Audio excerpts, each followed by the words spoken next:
What is going on, ladies and gentlemen? Welcome back to the Kevin Hoop Show. We are live. We've got UFC San Antonio ahead of us. We've got Cory Sandhagen going up against Marlon Vera. It's going to be a complete banger. I'm telling you, these guys are going to be going at it. We've got Holly Holmes fighting Yana Santos, and I know you were talking about that fight earlier downstairs, but did you know Yana Santos is actually Thiago Santos' wife? Oh. She's Russian? I don't know what I guess so, yeah. Look at that. She could be a contender here. Yeah, I think she's pretty hot, to be honest. That picture doesn't do her justice. That picture does not do her justice. You go on her Instagram? Go on her Instagram right now. I'll take Laura Sanko. Yeah, dude. All day. Holly Holmes, though, it's like you got to catch her on a good day. Oh, she's older now. That's true. Yana Santos' Instagram, though? She posts ass pics and shit? No. She's married, so. Oh, fuck it. But a lot of bikini pictures, a lot of athletic pictures. She's in the Hooters mag. Not like that. Did you hear about the explosion in Reading? No, what? Yesterday. Really? You know the chocolate factory? Where the fuck? There's a chocolate factory. There's a video of it. I want to see this. I don't want to pull it up. If you Google Reading explosion, literally it'll come up right away. There was a Twitter. It brought me to Twitter. One of the clips. I couldn't tell if it was by the highway. I think it was by one of the highway entrances. It almost looks like, but it comes out of nowhere. 2 dead. It comes 5 missing. Yeah, imagine that. Imagine getting buried in rubble. Fuck that. Crazy. Somewhere where we used to literally live right next to had a fucking explosion. People, there were other reports saying that people that live close by just felt their house shaking. It's like that pot. Holy fuck. Did you see it? Dude, it's a big explosion. There was a big fire. Like, it took them a while to fucking put out and shit. Yeah, one of my technicians came up to me and was like, "You hear about the explosion in Reading?" I was like, "No." When did that happen? It happened yesterday, I believe. Yeah, that's literally right next to the 422. Uh-huh. Dude, imagine that. There was a big smoke fume. What the fuck happened? Crazy. Did you hear on the Andrew Schultz? Somebody put a bomb in there. This just popped into my head. Did you hear on the Andrew Schultz podcast with Rogan when they were talking about China and how they would take over? Oh, with the social media shit? It wasn't just the social media shit, but also like the small explosions everywhere. Dude, on Twitter, I have this constant breaking news thing always coming up with this factory exploded, this uranium plant exploded. All the fucking every day. It's like slowly, at least. Yeah, they talk. Yeah, I know what you're talking like, it's like slowly but surely. And literally, they talked about so they do things so people get used to it, and it's a stealthy way of taking down a society. And after I started seeing all these Twitter things, I'm like, I guess this shit just happens like on the daily. Like it's just a thing that happens with factories around the U.S. But then you hear that, and it's like, holy shit! What if? Like, factories blowing up realistically should not be a fucking constant daily thing. Like, why are factories constantly blowing up in the U.S.? That's a big question of mine. Next we'll see Ford blow up. I'm just saying. It could be. Who knows? That is, like, I feel like that is a smart way, though, because the same thing with, like, the derailment, because it's, like, little things. Yep. That people kind of question, but it's only locally. Yep. Like, if you just go and nuke the country, it's a lot different. Somebody, you know who the fuck did that. Everybody's questioning, who the fuck did this? Like, oh, was it the railroad companies? The railroad companies are trying to explain themselves. All these people are trying to explain themselves, and then it's like... Did you hear him talking about Biden? Who? China? No. Rogan Them. Schultz. Yeah, on Rogan.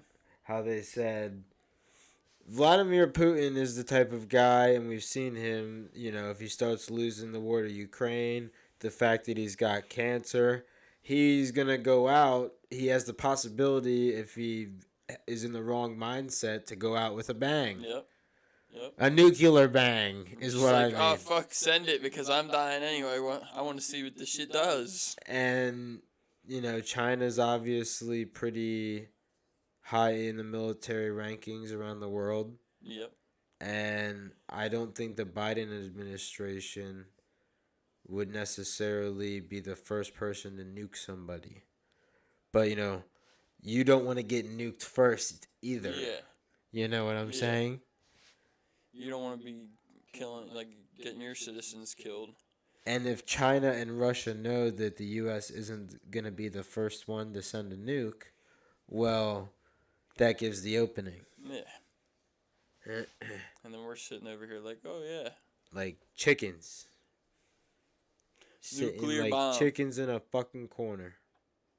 I mean, that would be anybody, though. These government powers with them fucking nukes and shit. Like, it's like a fucking hand in, like, poker. It's like, oh, I got the fucking royal flush over here with my fucking nukes. Fuck you. Well, North Korea... Who can blow the world up first? That's the game they're trying to play. Apparently, there was a big thing that happened. There's a lot of things happening daily. I think that there's tension between Russia, China, and America, the main three right now. Yep. There's a lot of tension there. Did you see that Russia, the Putin, and however you say the president of China's name, it's XI something? Xi Jinping, I think. Did you see that they made an alliance together? They met together and shook hands and everything. Figured. But they made an alliance. Where's Kim Jong-un in this, though? I feel like he sends the fucking bomb up, and it just like, it's like a fucking shitty fucking rocket you make. It goes up a little bit, and then it just... I think and that's what, they're like, it's like a little kid to them. The fact that they've... there was another thing that Biden met with the leader of Canada. Yeah. And the leader of Canada gave him like a chocolate bar made from like some slaves or something. Made in China. Yeah. But it was just, Russia and China, really big powers. U.S., big power. Canada, I mean, not so much. But you do gotta put into the factor that we got all the motherfuckers over in Europe, like Western Europe, that are on NATO. That's why Russia doesn't like us, is because we make these countries on their border democratic and part of NATO, and it's like, then we can just go put our fucking shit in their country, and it's right next to Russia's border. So they're like, nah, motherfucker, we don't want that shit right next to us. Where is it? What a fucking world we live in. Political powers like that. Breaking. U.S. forces and pro-Iranian forces currently battling in eastern Syria. This follows the U.S. airstrike yesterday in retaliation to a drone attack by Iranian-backed forces. Pro-Iranian forces have been placed on high alert following their attacks on 3 U.S. military bases. It goes on. Time to join the SEALs. 3 military bases. Oh, you see the B-52 flying with the fighter jets around it that flew next to Russia as like a fucking scare tactic from us? No.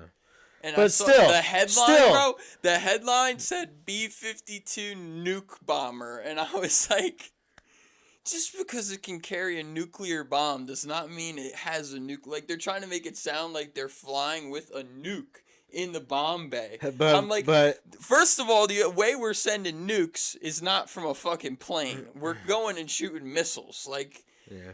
It's literally just press a button and whee out of a submarine and it blows them up. But do you think that adds to the tension between World War III possibly happening or not? And that's Russia's my like, point. why are you sending Why that the fuck are we heightening tensions when we should be trying to de-escalate tensions? Rogan talked about being in, like, when he was younger, like, growing up, the Cold War was happening, and the possibility of Russia nuking the U.S. was in everybody's minds, and the fact that that could happen again, like, I don't want to have to be worrying about getting fucking nuked.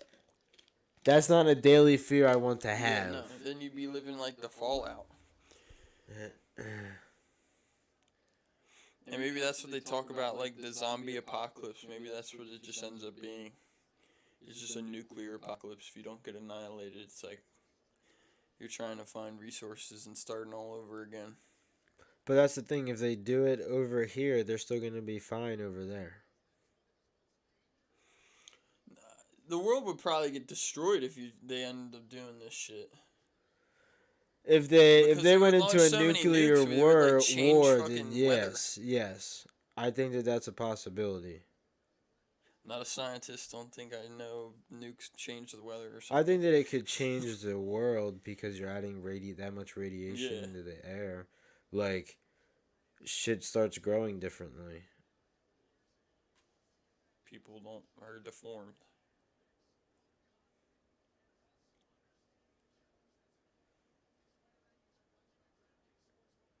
Six first-round finishes from Sandhagen, 7 wins by knockout, 3 by submission.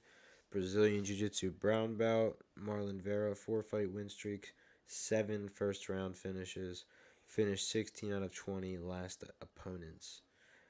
Not that shabby. Think we've got Megan O'Leary about to announce the 2 fighters coming out. You see, what I hate about makeup is, like, the clear, like, difference in skin tone. Like, you can just tell from her neck. Like, not saying she's, like, it looks uglier. Yeah, but that's like, just TV makeup. And, like, the lighting and everything. TV makeup. Have to look perfect. Do that. She have somebody else do it for her. Yeah. It's a whole process when it comes to that shit.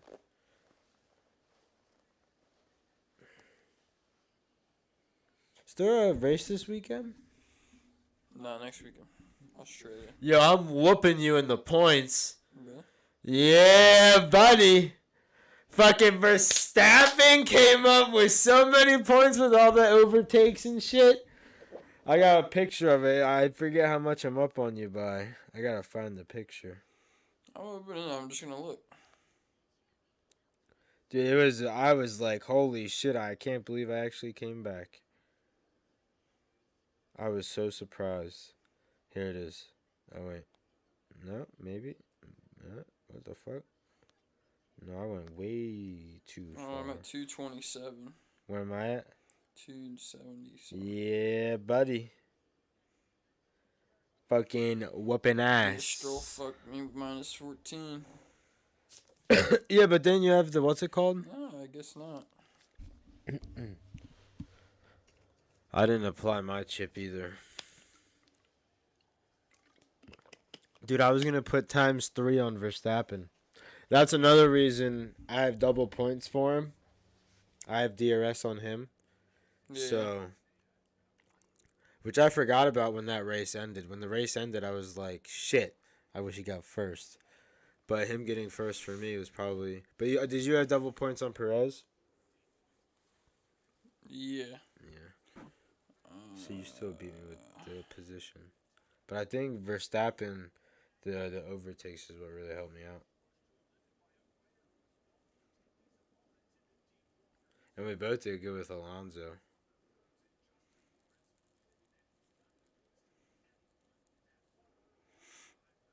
I think Bottas, got me minus points. Because he lost a position or two. His name is Top Gun Lutz. What the hell is this? Issues getting hard. Finishing too quickly. forhims.com. Fuck off. Why you gotta make these weird ass fucking commercials? What the hell? Well, people that watch that are older, they can get blue chew and fucking get boners again. Low testosterone motherfuckers. That's what happens when you get old. Nah, that's Your what dick happens when goes you soft. get old and fucking lazy. Your dick gets soft. Fuck that. You gotta take TRT when you're that old. I mean, that's the plan anyway. Yep. Try to tell my dad that shit, and I'm just like, he just like pushes it over. I'm like, come on, dog. You feel so much better. Imagine my dad who can barely fucking walk with like his fucking knees, and he won't fucking get that fixed or even looked at. But he's willing to spend 60 fucking grand on a damn knee replacement. No, on a freaking house remodel. And I'm like, go to Ways the Well. It'll cost you 20 grand to get some stem cells, and I guarantee you'll be able to fucking walk like a champion and, do anything you want with your legs like a champion. Rogan was talking about the ACL replacements, too. Did you hear that part? No, What they do is get a dead guy's Achilles, and then they strap it in. They form that into ACL, and then that dead tissue, or that dead Achilles, your tissue has to start growing onto that, and by the time it's healed, it's 150% stronger than a regular ACL. This is like the stem cell way, right? I don't know if it's exactly. It's a knee replacement. You can still get stem cells. My sister got it. It was like a piece of her hamstring tendon, and they used that. Yeah, they can take it from different places. When I think that's what happened to Rogan. They took like different parts of his different leg. That shit's weird. But you can, like, if you have a shoulder injury or something, you can get stem cells for that surgery, and it will help it dramatically.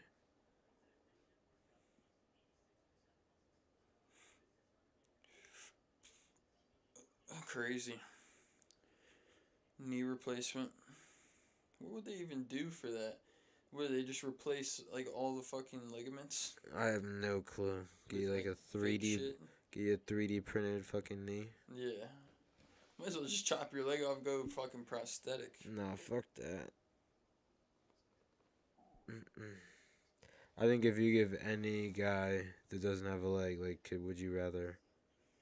Maybe I shouldn't speak on that. The Penguins, there was a guy at work today that was actually from Pittsburgh. 3 brothers from Pittsburgh. They were old as shit. Tucker Lutz, age 28, height 5'8", weight 146, reach 72. Daniel P. Panetta, 37, age 5'7" in height, 145.5 in weight, and a 69-inch reach. We've got Bruce Buffer announcing. I'm getting the timer ready, baby. We've got the first fight of the night. Slap nuts, who you got? Let me see these guys. This guy. Or this guy. Oof. I got the other guy. Who's the other guy? Daniel Panetta? The guy in the white trunks. Panetta. Oh, wait. And then he sees him. That's Tucker Lutz or Daniel Panetta. He's the favorite. 12-2. I think they already announced Daniel Panetta, didn't they? No. No, not yet.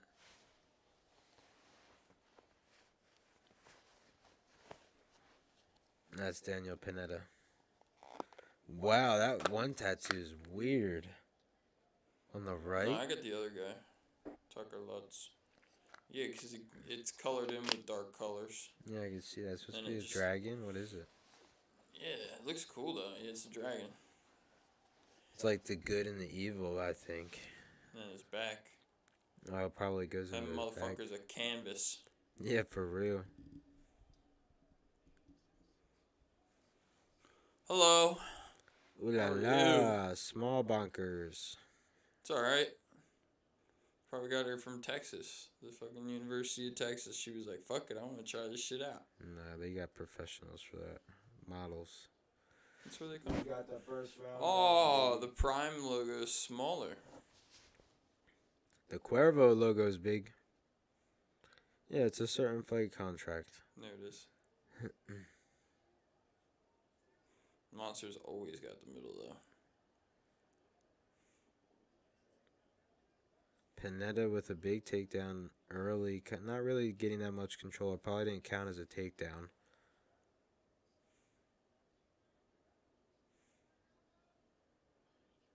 Oh, Lutz actually switching the reversal on the cage. Back to Panetta with the underhook. Both of these guys really tatted up. That motherfucker's back tattoo is crazy. Yeah, Panetta a lot more, obviously. Lutz switching the fence control again. Putting Panetta on the fence. He's got an underhook, and Panetta's got a whizzer. Trying to get some strikes in. Trying to get some knees in as well. Alright, take it off the fence. Let's go. Come on. Get it up, boys. There we go. Hey, this ain't fucking boxing.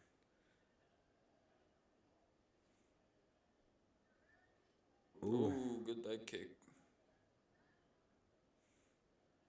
Back and forth with the legs, both of them. Lutz was a good right. You know, those calf kicks hurt a lot more than they look. Yeah, I heard that. Rogan was talking to Jorge Masvidal about that. They hurt a lot more than they look.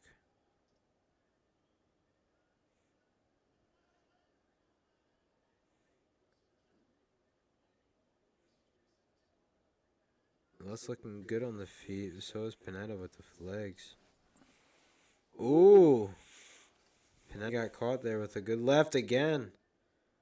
Ooh, he got caught again. He tried to get creative there, and that bit him in the ass.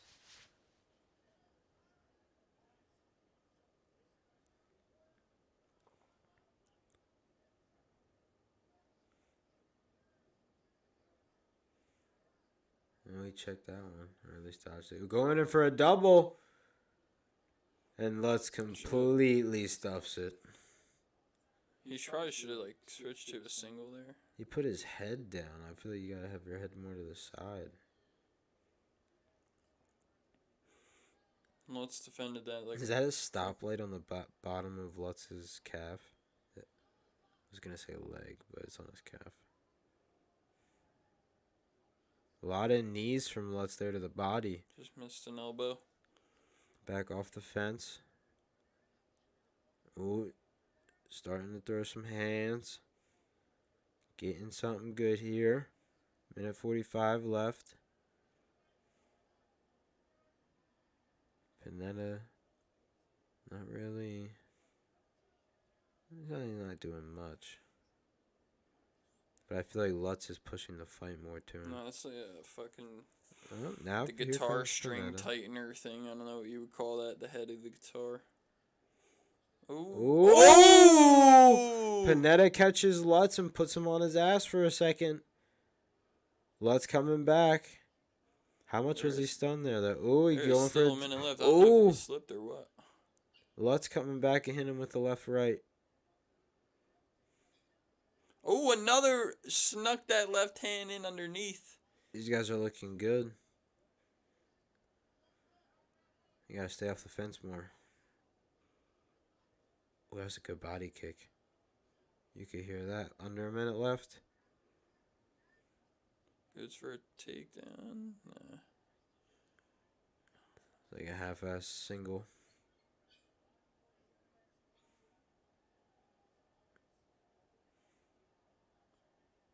Back to the fence we go. And as I say that, they separate. Ooh, Panetta. Nice elbow. Ooh, he just got caught by Lutz. I was going to say he was throwing 150% with those punches. Oh, he was going for a spinning back kick. Oh, he got caught again. Twice. That jab from Lutz is always right there. That left hand.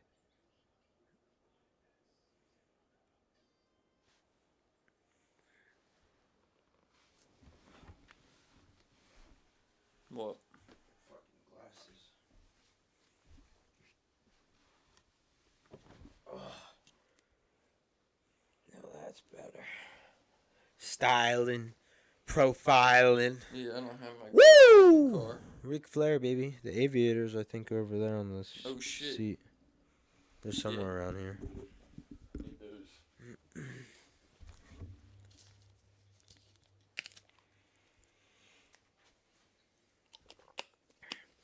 That freaking dog. Oh, shit. Just had to go to dinner today. Yeah? Where'd they go? I don't even know. I just said have fun. I gotta deal with the fucking dog.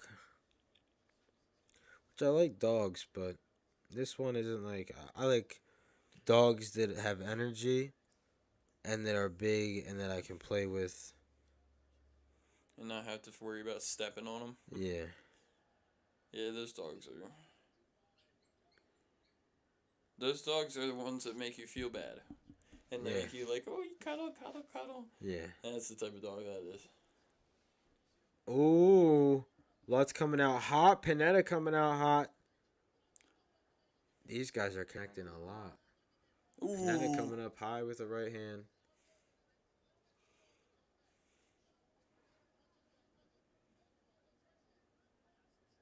Ah, shit.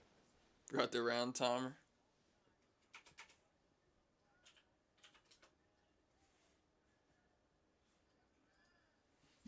Bada bing, bada boom. Dude, someone has to get an actual good single here. I want to see some grappling here. I said good single, but I meant a good takedown. A little slap to the face there. Oh. Yeah, get a guillotine. Come on.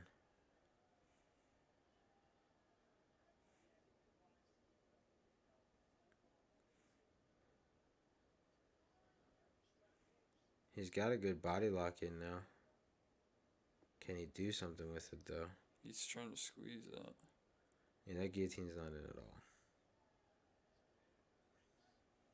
Watch. Now he's going to tap to it. It might be under the chin. I mean, I bet you it doesn't feel good. Oh, that was a big knee. Now he's kneed. You can't do that again.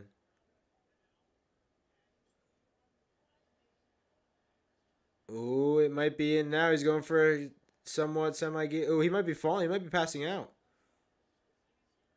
No. Oh, shit. Oh, now he's got back. I hate the fence, dude. Don't punch. Get the fucking seatbelt in, bitch. Getting in the mount here. You gotta remember, it's not just jiu-jitsu. Yeah, I know, but... Mount is a really good position for punching and elbows. Oh, he gets right back to guard, though. I feel like they don't hold mount very well. Because they're more focused on punching from mount. Yeah. And then that gives it makes it really easy to bridge out.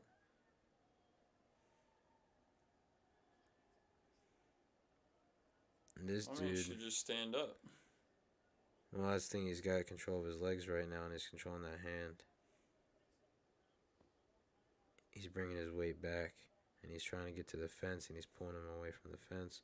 Back to a guillotine. Ooh, this might be in. He's got that leg under there, too. Tap. Oh, he tapped. Let's go. Damn, Panetta wins. I should have kept my first pick. Damn it. It's all right. I'll take the W on that one. He yanked that bitch. Yeah, he did. He kept on going for it, which was smart, because I bet you once Panetta got out of that, he was like, all right, I don't have to deal with the guillotine again. Or once Lutz got out of that. Yeah. Oh, look at that fucking elbows right in there. Dunzo. He got him real deep there.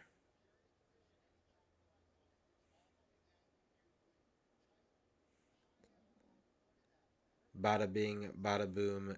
Good night. Yeah, look, he didn't even go under the arm like some people do.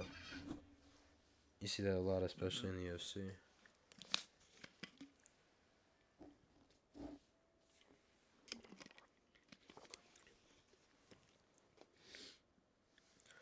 Freaking ads.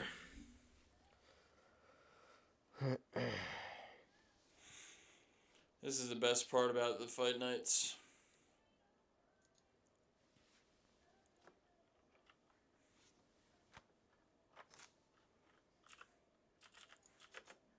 Oh, what the fuck?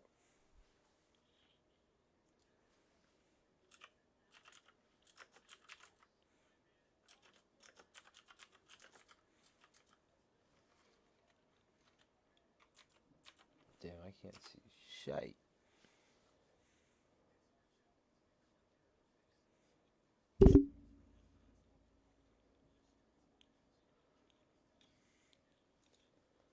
Let's watch some classic Joey Diaz.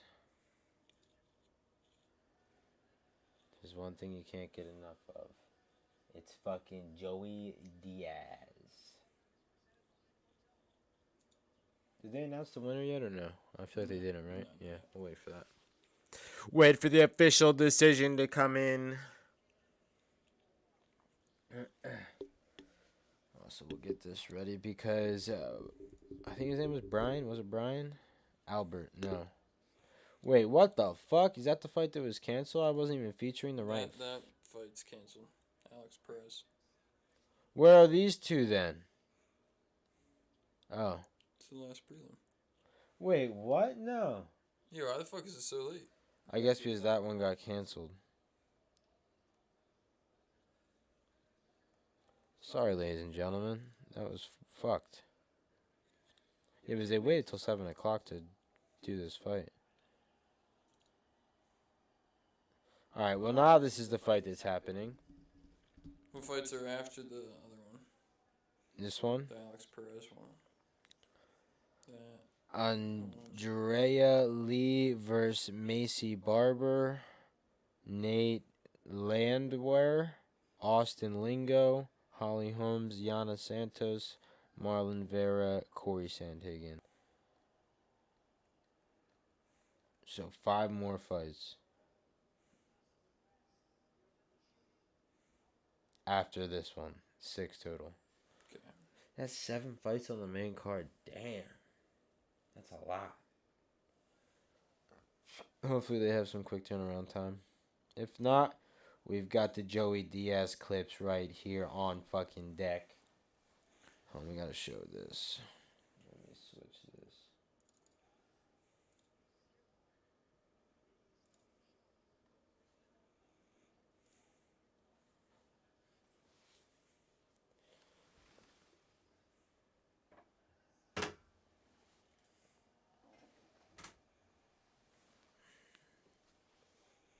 Hopefully that's loud.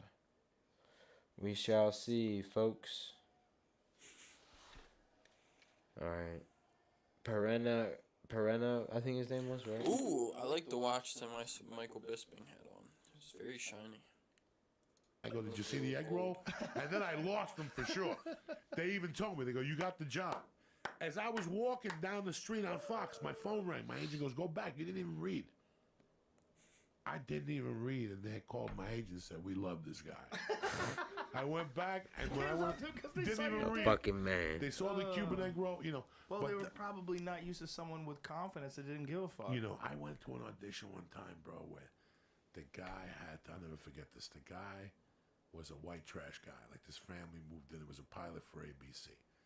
And this guy is one of those guys that he had a little circular pool in front of his house. And he was watering shit, but at the same time he had like a thong on. What? He's got jewelry on, like one of those guys in like Long Island. You know what I'm saying? So I'll never forget. I get to the audition, all these guys are there. Tony Longo got Rest His Soul, all these big Italian dudes. And I knew they were gonna get the part, bro. I'm like, they're gonna get the part. I'm not gonna get it. But I had warm-ups on. All right, I had warm-ups on with the string, and I had white tidy whities, and I had a zip-up jacket, and I had to weigh 380. Tidy whities. So I walked in. I go, I know what I'm gonna do. I'm gonna take my pants off. Right? I'm taking my fucking sweats off. Dog, I walk in, and what do you think these two ladies say to me? Hold on 1 second. We'll be with you in a minute. So they turn around.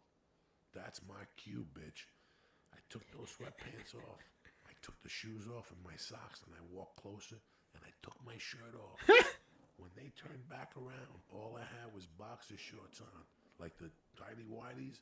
That's it. Tits hanging out. Over the underwear.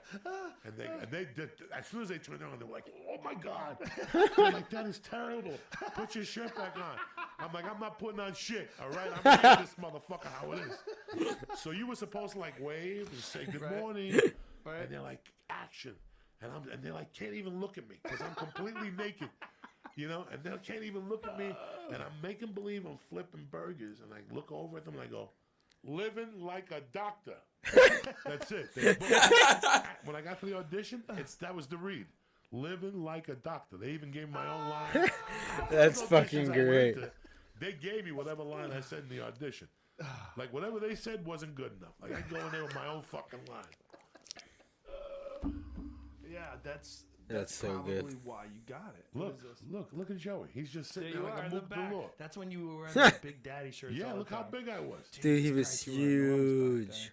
then. That must have been like what 2000 then, right? God, yeah, this is 2000, 2000. Look at that. Look at that difference I right there. remember when I met you, like right after I met you, I brought you onto the set of News Radio, and they were all like, who is this guy With the leather jacket on. Is this guy your friend? Like, I go, that's Joey. That's Joey. You could tell maybe he could mingle kid on and the a other dog. side. You could talk him into switching governments if He's you got had a to. kid and a And dog. I know a lot of dudes like that you look at and you go, Living "Something a ain't lie." right.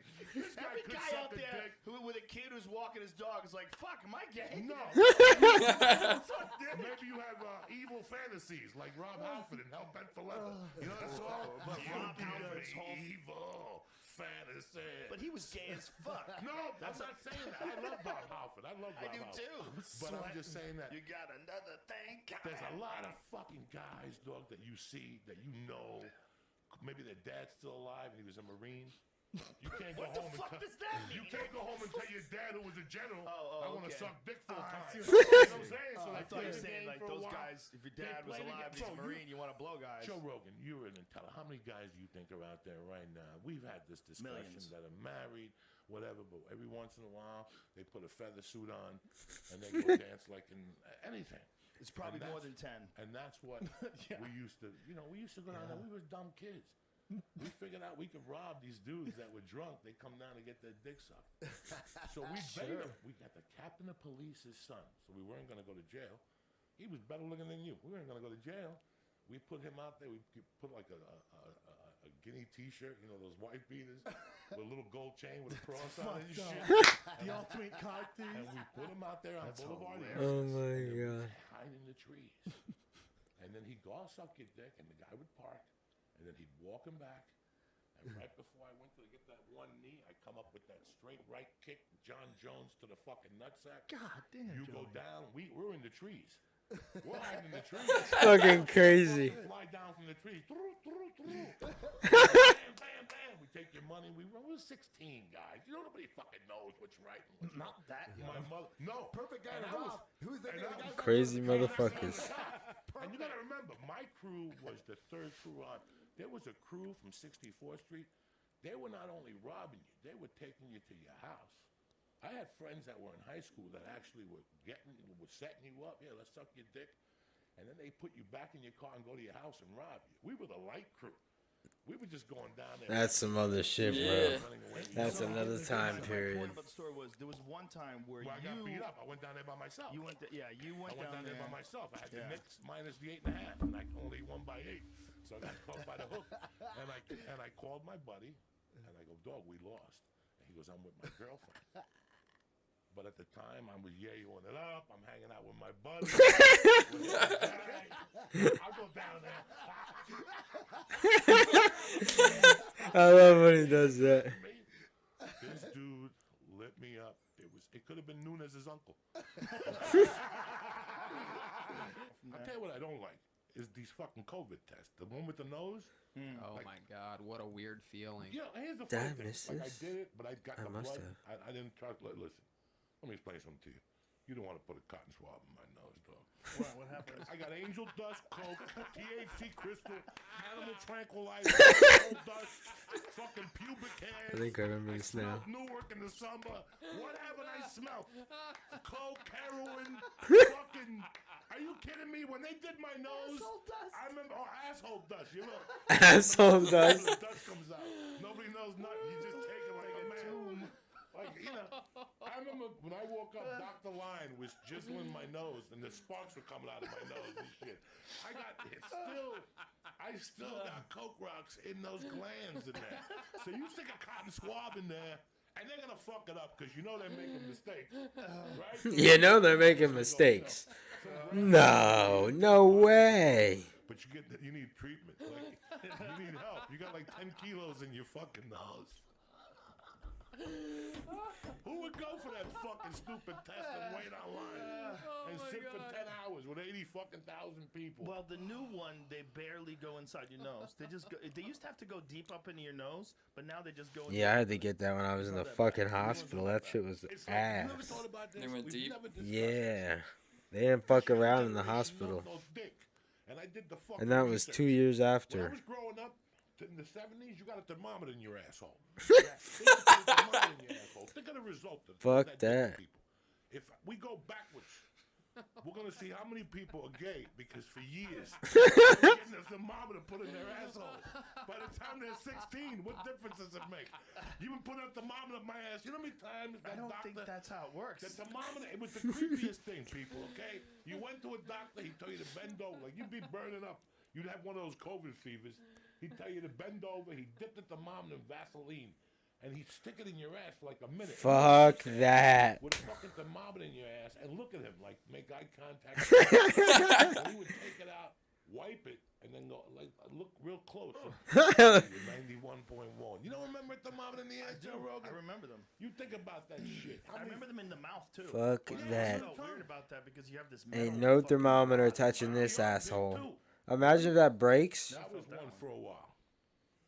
It's hard to believe, right? That's the best part. Yeah, you don't want I that give a break fuck in what your they ass, tell so you. you'd be like the one guy, Selling one jar tickets. dude, and The part of fucking break comedy a you jar gotta in your remember butt. is when you were with Brody Stevens in a car with Josh Wolf, and I got Brody in the back tied up in the fucking back in the Volvo, and I'm doing 100 with his car, and he's yelling, "Stop it!"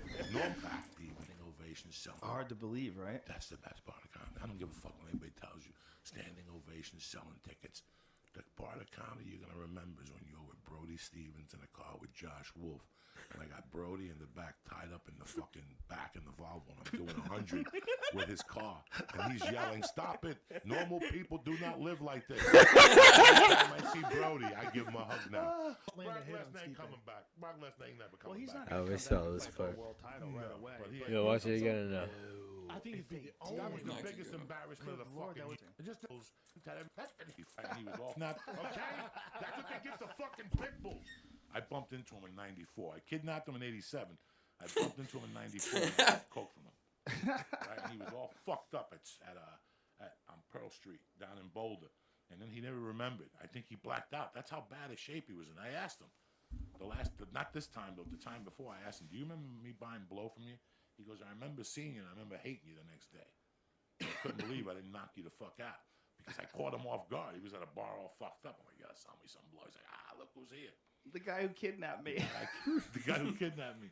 But I called him You last bought week. blow after you kidnapped him and before you apologized for kidnapping him? 6 years later, yeah, I saw him at a bar on Pearl Street. Did you even say, "I'm sorry I kidnapped you"? Not that night. Hug and asked him if Nah, he not wanted that some time. blow and shit. Not that And he night. gave me a hug, and I always thought about him. And when I apologized, I felt really bad. And I talked to him the other day, and he started telling me he's 50. He lives with his mother. He had a heart attack. You know, I could tell when I talked to him, and there's pictures on Facebook that he had a stroke. You know, that was all from the blow, bro. Sometimes when he calls me, and I could tell he's drinking. You know? And sometimes I feel real guilty that I do this. But then, you know, I'm the type of guy, I don't play that shit. You know, I don't play that shit at all. He was fucked up when I kidnapped him. I mean, a couple weeks before, you know, how this whole thing started was because he got a DUI, fucked up some cars, went to Boulder Hospital, on North Hospital, Boulder General. And while he was in there, you know Boulder, he was hurt. They left him in a room by himself, and he stole a bottle of liquid cocaine and jumped out the window. Okay, and they caught him an hour later on the other side of Boulder. When you steal a bottle of liquid cocaine from the hospital, you already got problems. Oh, okay? my God. Me kidnapping him, you know, and we laugh and we giggle. Me kidnapping him makes me feel like maybe I contributed to that, but I didn't. He had his own doom. So Friday I went to the store, and I swear to God, guys, I didn't eat nothing all day. I had smoked some pot. I worked that. I went to the Y. I did chest and the other thing. I smoked dope. Before I left the house, there was a little brownie. A 70 milligram brownie. I had like maybe 13 carbs left for the day. I was fucking starving. This little brownie is right there. It was a half a pack of an Anarchy edible. They give you 2 brownies. Oh. Each brownie is 70 milligrams. That's so crazy. That's so scary. I rub my balls with 70 milligrams. 70 milligrams for Uncle Joey is like an appetite. It's like an aperitif. It's not even a fucking appetizer. Explain to the rest of the world, 70 milligrams will put you into a fucking hole. Do you know I gave Lee 500 last night? He puked. 500? We split a Jesus Christ. Did you say 500 milligrams? We Oh my split God. 1,000 milligram edible. Did you hear that Alice in Chains song, Down in a Hole? Oh my God, listen to me, Doug. We split it at 3 o'clock in the afternoon. Oh my God, what are you trying to prove? By 7 o'clock, I was so fucked up. By 8 o'clock, and you know, usually when you eat, you tame that animal? Yeah. Fuck no. This turned on me. This edible turned on me, dog, like a savage. He beat me into submissions. At one point, I love how he cheese talks doodles like that that. belongs to the baby pirate's booty. Yeah. They were on the floor. They were just coming out of my face. I was just stuffing it. I was just stuffing pirate's booty in my face and a pear. And there was a I bunch remember of that fruit shit. pirate's booty. I couldn't stop. I kept eating peaches and pirate's booty, pears and pirate's booty, cantaloupe and pirate's booty. I must have ate the whole. Even my wife was like, because I had my back turned to them, so they couldn't see me. My wife's like, "What the fuck are you doing in here?" I go, "Listen, I gotta go to bed." She goes, "Go to bed already." I went to bed at 8:45. I slept till 4. I got up. I didn't know where I was. I just lay there for 30 minutes like Mad Max. I just laid there all confused. So you woke up at 4 in the morning, you didn't know where you were? Solo at 4:30. Solo. With a ton of energy. I went in the shower. I washed the car. I went for breakfast. I went and washed the car. My wife had to have a tar stain. So Oh I my said, God. Oh my God, I was fucked up. And I kept calling Lee and saying, "Lee, if the cops call you, don't answer the phone." He goes, "Why are the cops on the call?" I go, "I don't know, but don't answer the phone." One of the worst things that ever happened to me was when I drowned at the YMCA that time. That's the title of your book. That's the title of your book. Oh my God. As a fat guy, Holy I fuck. was Who never was dying? more embarrassed in my fucking life. Dude, they used to get so fucked up before these. I've done some fucked up shit as a fat guy. And I don't, you know, you get embarrassed about being fat. You can't fat shame me. But the time I almost drowned at the Wiley fucked me up. I didn't say nothing for like 2 months. I didn't say nothing. I just snorted coke and tried to hide it and shit. That was embarrassing, though. I was just starting to lose weight. Things were going great for me. I lost like 8 pounds. I was still snorting blow. I was doing big blow. And I fucking got up one morning and Terry went to work and I overslept. And I said, fuck it, I gotta swim. And I went over to the Y and the Y is packed. I used to go to the Fat Man pool. It's a little Russian pool. Right, it was like We 4 gotta feet, it was fucking- 96 degrees. We gotta fight. What we needed. About damn time, I'll say. Who you got? Who you got? Let's see. I'll take. Chitty Bang Bang or Albert?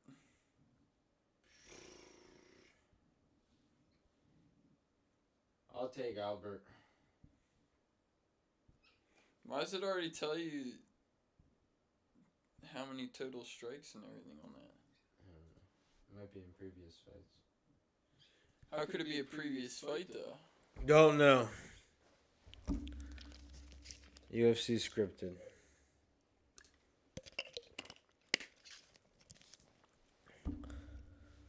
Oh, I have no clue how to pronounce that fucking last name. 22-8, that's pretty good. Oh, he's the favorite? Oh, boy. He opened as the underdog, though. Chitty and Jokani? Yeah, I have zero clue how to pronounce that. Jokani? Chitty and Jokani? Chitty Bang Bang. Gary Hatley. Hello.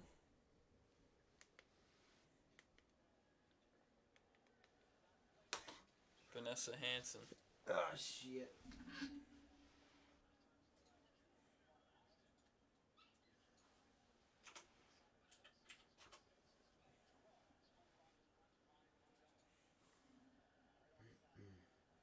We've got a fight on our hands, ladies and gents. Chitty versus Duraev. Chitty Bang Bang.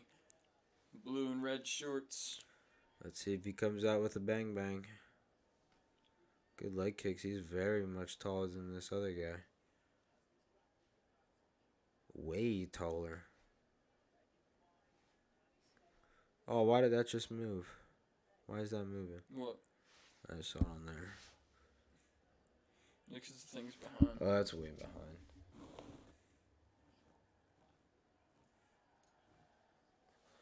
Fixed. Ooh, Derive is coming out with some good right hands. See how well Chitty can manage the distance. Good leg kicks.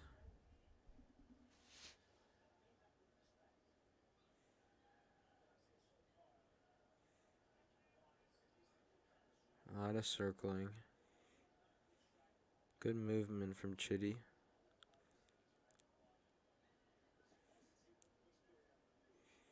Looks like he's coming. Ooh. Grabs the leg, trying to go for a single. That's why I picked Derive. Ooh, got him down. Ooh, take the back. Take the back. Come on, baby. Body lock in here. Yeah, get them hands off the fence. Come on, hook that leg. Hook that leg. Yes. This is how we do it. Hands coming up. Come on. He's got that leg hooked pretty well.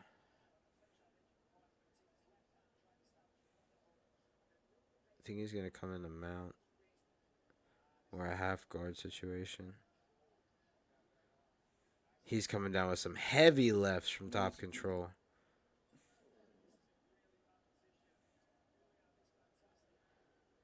Man. Chitty's really just has to defend these left hands. They are coming in with a lot of power. He may have connected one pretty well with one of them. Another one. 2, 3.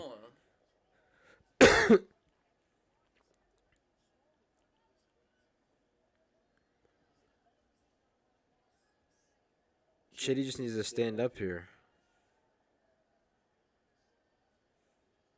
Derive is holding a good body lock in, though. Just constant left hands. Pulling him back down. Looking really good. I'm liking my pick. Still holding the body lock. Not too bad. Chitty has made it to his feet, though. Let's see if he can bring him back down. If he hooks that right leg... no, he got it out. Still got a good double here. Could take him back down. I don't think it's going to happen, though. He's got the fence right there supporting him up.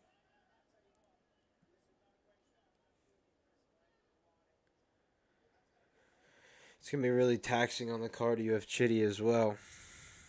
Oh, another takedown. He doesn't let it go. I like it. This is in the middle of the ring, though, sort of. Kind of towards the edge. He's got him in stage 1 almost.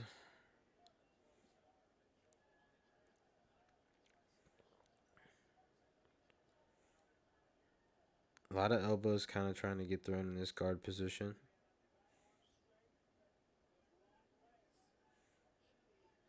Big elbow from Derive. Big left. Big right.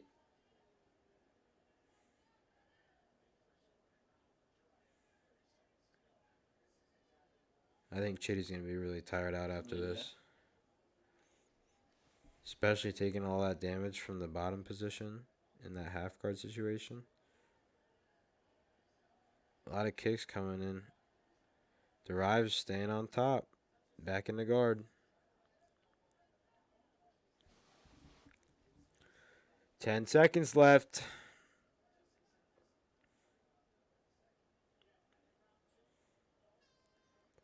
And that is the bell. Round 1 in the books. Over.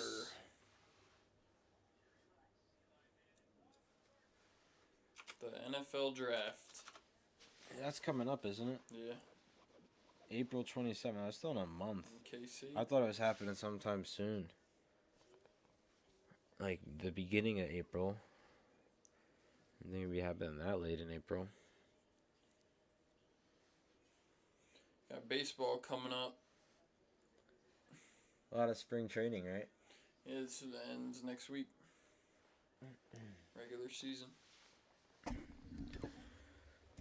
Reese Hoskins already out for the Phillies. Dude. Everybody always shit on him, but he always was hitting dingers. Like, yeah, sometimes he'd come up to the plate and he'd be lacking, but he'd hit dingers when he needed to. Speaking of, is that the Red Sox, right? Opening night, that's first game. Big things happen in baseball, but big things happening right now.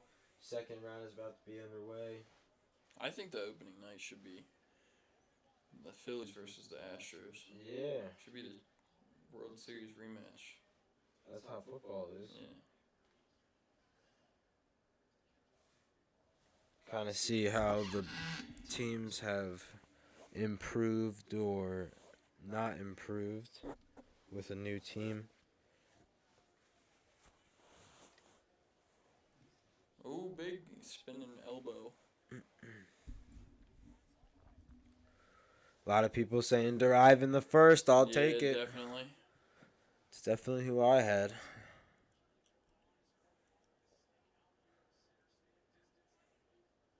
A lot of leg kicks getting thrown in the beginning of these rounds, as to be expected. Drive just looks a lot better right now. More dominant. Has more energy, I think, too. Inside calf kick from Derive. Outside thigh kick from Derive. Again, a lot of kicks being thrown. Now the question is, will he level change and go for a takedown? That's my question of the night.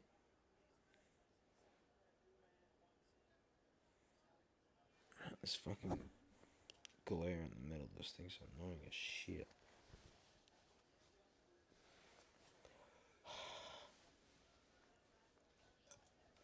Oh, yeah. Hey, Sheet's got a sponsor in that one? What the fuck?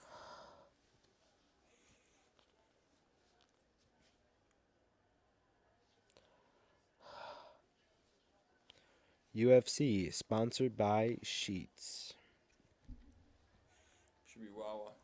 That's much better. Not really. Just might be the Oakley thing in there. I don't know. Ooh. And Jokani connects with a little left. Still staying on the feet. Almost halfway into the second round. Surprised he hasn't gone for a takedown yet. Oh, I thought he was going to go for a level change there.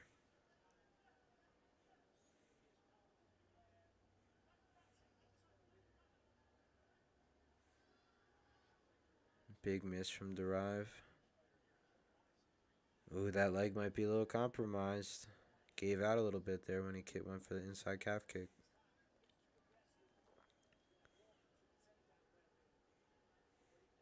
About that 2-minute mark. Still no takedown attempts. I don't see why you wouldn't go for a takedown if that's what worked so well for you in the first round. Unless he really thinks he can go on the feet with this guy. I feel like it's just not a good idea with someone so much taller. He's managing the distance pretty well on the feet.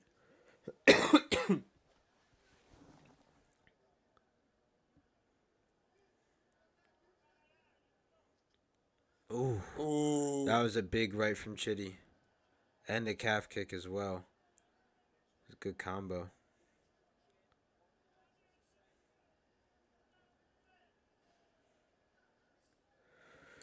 Significant strikes landed. I don't know if this is the second round or total, but 25 from Derive, 6 from from Chitty.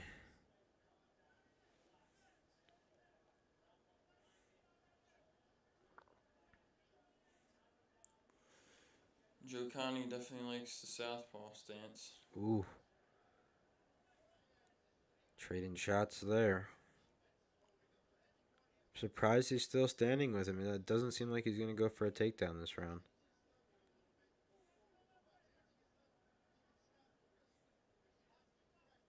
Ooh, big elbow there from Derive. Don't know really how much it connected.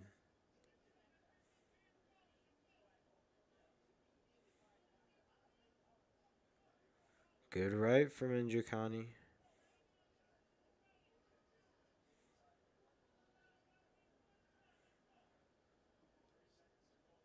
Another leg kick from Derive. Ooh. Looked like he was going to maybe go for a single. Might have just been giving him the look. Saying I could still go for a takedown here.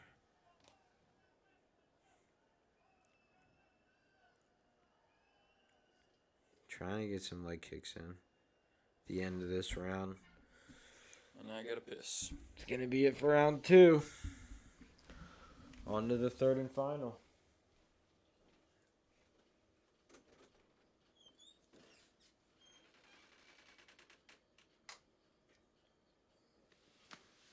I don't know who took. I think Jokani might have took that second round, to be honest. We might have a 1-1 fight here. Derive definitely looked better in the first round, had all the grappling control. I think in the second, Jokani just managed the distance better. But at the same time, Derive might have been able to get some strikes in there that weren't too noticeable. I saw him throw some elbows, threw a lot of kicks in that second round, but I still think Jokani did more in the striking department in the second round at least. Got baseball coming up.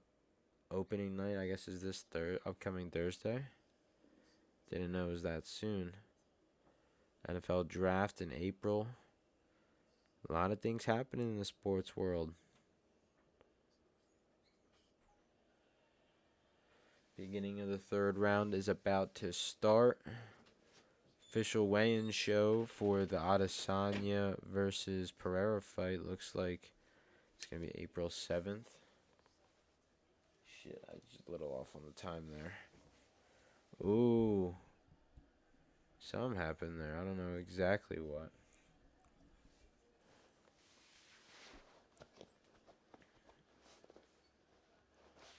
Holy fuck, I can see without the glasses. Ooh, big right from Derive.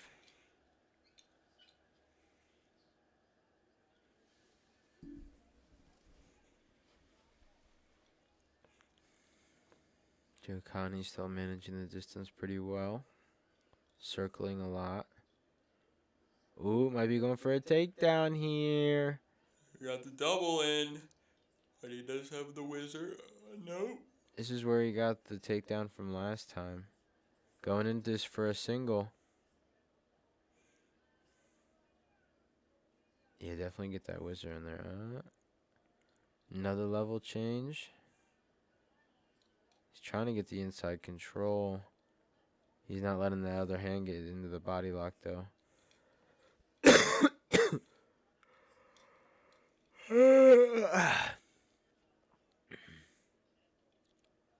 I think he's got to let him go and go for it again.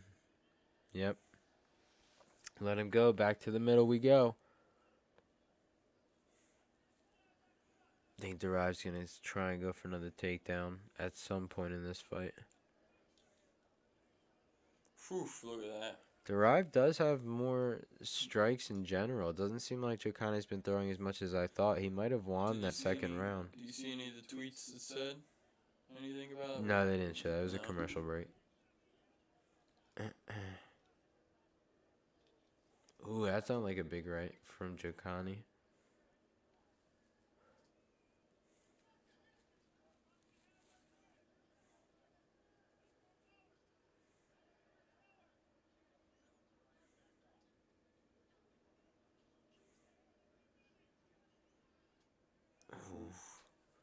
Dude, those kicks seem so fucking big from that guy. Seems like they have so much power behind him. It's like getting hit by a baseball bat.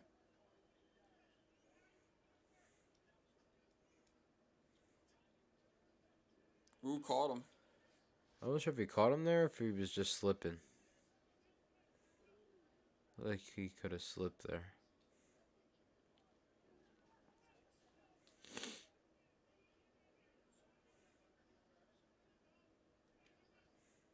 Oh, good dodge.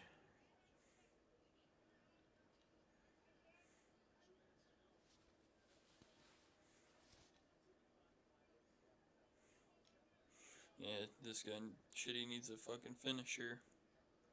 Yeah, I think Derive's taking it right now.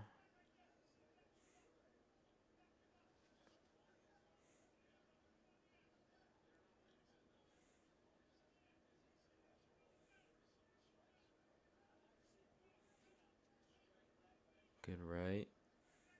He's getting on the inside. Jokani needs to have more action. I don't know why that's a problem for some of these fucking fighters. Not throwing that much. Like, how come he hasn't been doing that much, like, more? Like, now he's bringing the fight to Derive. It's. I heard about it with, I forget who said this, but it was like with boxers, it's kind of, you look for that opening when they throw. But this ain't fucking boxing. Yeah, but like striking in general, like you're trying to look for when they throw, it's kind of brings an opening. So the counters. Yeah.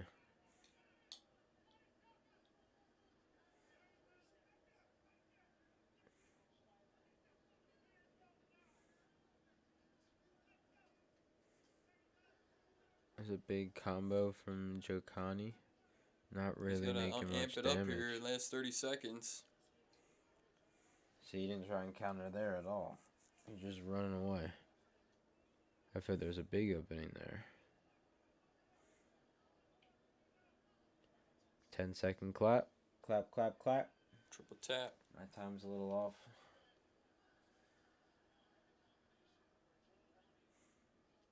And that is the end of the fight. Think I picked the right winner there. Yep. Derive. I think that first round took a lot out of Jokani as well. Yeah, the grappling.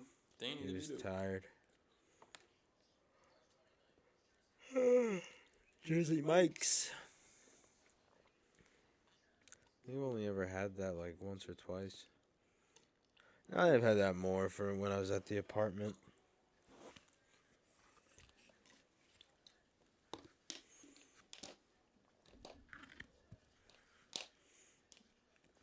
I probably had Jersey Mike's once. I had it a few times, I believe. I mostly have their buffalo chicken cheesesteak. Let's just go to Wawa for them hoagies. The home of the hoagie. I think they have some decent sandwiches. They're submarines. No, I'm talking about Jersey Mike's. Oh, yeah. Well, they're submarines, they're not hoagies. Yeah. The Masters.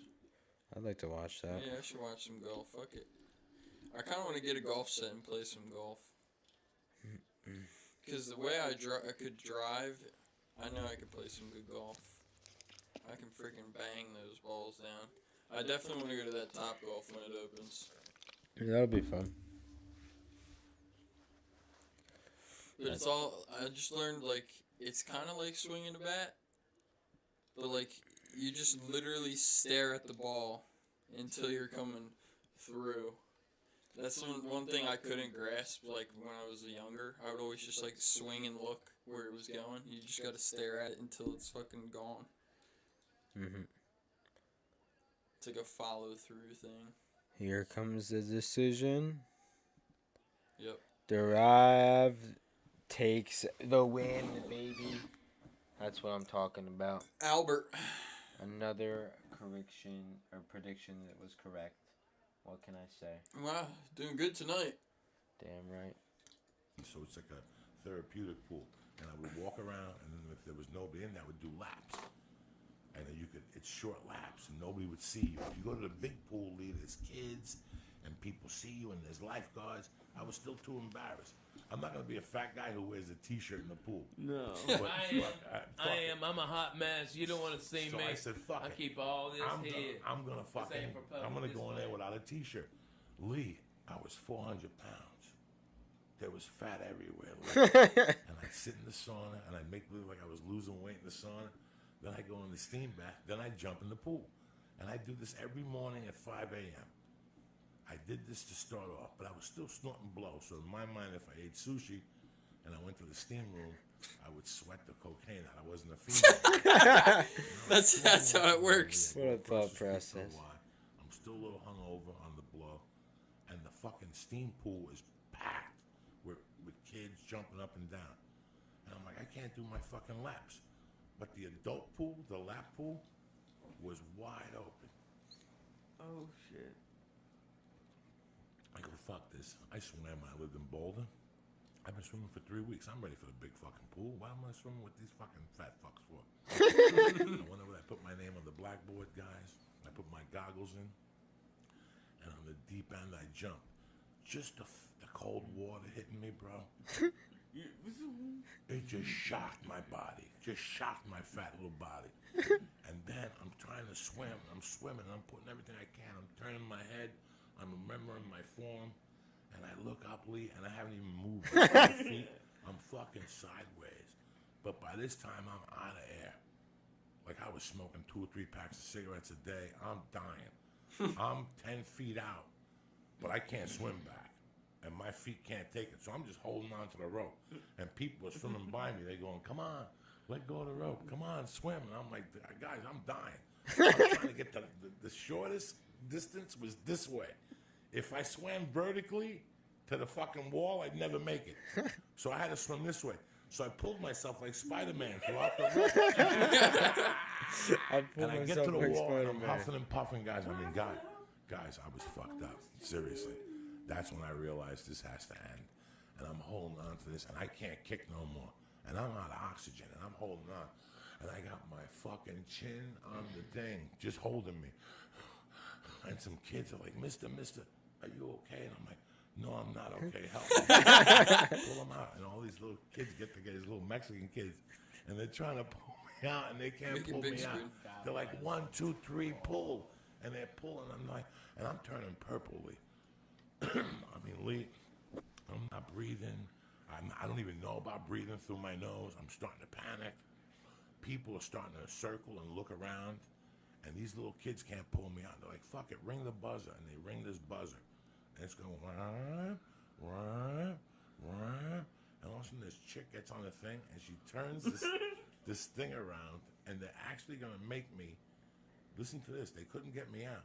So they were going to fucking drop a hoist into the pool, and they wanted me to swim into it, and then they were going to pull me out like a fucking whale, like orca. And by this time, there's 50 people watching me. You have any idea, Lee, how embarrassing that is? I got tits, they're by my stomach. Lee, I'm purple, and they're like, swim to the middle. That must have sucked. Get to the middle, and go in, and we'll drop the hoist. And the hoist will pull you out, and then we'll bring you to the side. Lee, by that point, I'm so fucking embarrassed. And now, out of the corner of my eye, I see ambulance tech running in with a fucking mattress, like I got shot in Vietnam. And something made me put my fat little foot over. I just went, and my fat foot got over, dog. Oh my God, that thigh must have weighed 1,000 pounds. And I fucking pulled myself up and I rolled down like Orca. I just rolled down to the pool. I got up and I got up right in time. As I went through the fucking door, the 3 ambulance workers were running in. They're like, where is he? Like, that's him. And I just walked right past him, dog. Because rule number 1, don't stop and don't sign nothing. You don't need to get checked out. Mind your business. You know, As long as you get to your car.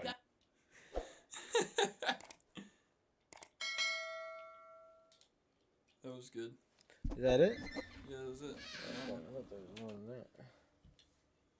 We get Wait. high as Jesus on a Yeah, fucking there's more. What the spaceship. fuck? Why did it sound? We got- It was like we a I didn't got think so. I down, said it Joe was more. Diaz. We went deep. We just kept smoking. We just fucking smoked because it didn't do shit to me. What? You gotta break out the yay weed when I come up here, dog. What are you give me talking that, about? Brian, that weed we just smoked don't do shit to me. If you make me drive 40 minutes up, you gotta get me stoned, bro. That Susquehanna weed, I've been telling you about that shit. Susquehanna? Yeah, you brought that shit to the ice house too. That shit don't do nothing to you. You're so crazy. It's you, true. You need to go to a doctor. What the fuck, dog? You, You gotta need to bring go out to some a- you strong need to go fucking to a weed, doctor. guy. What are you talking That shit about? don't It do is nothing strong. to you, dog. You gotta bust out some good weed, dog.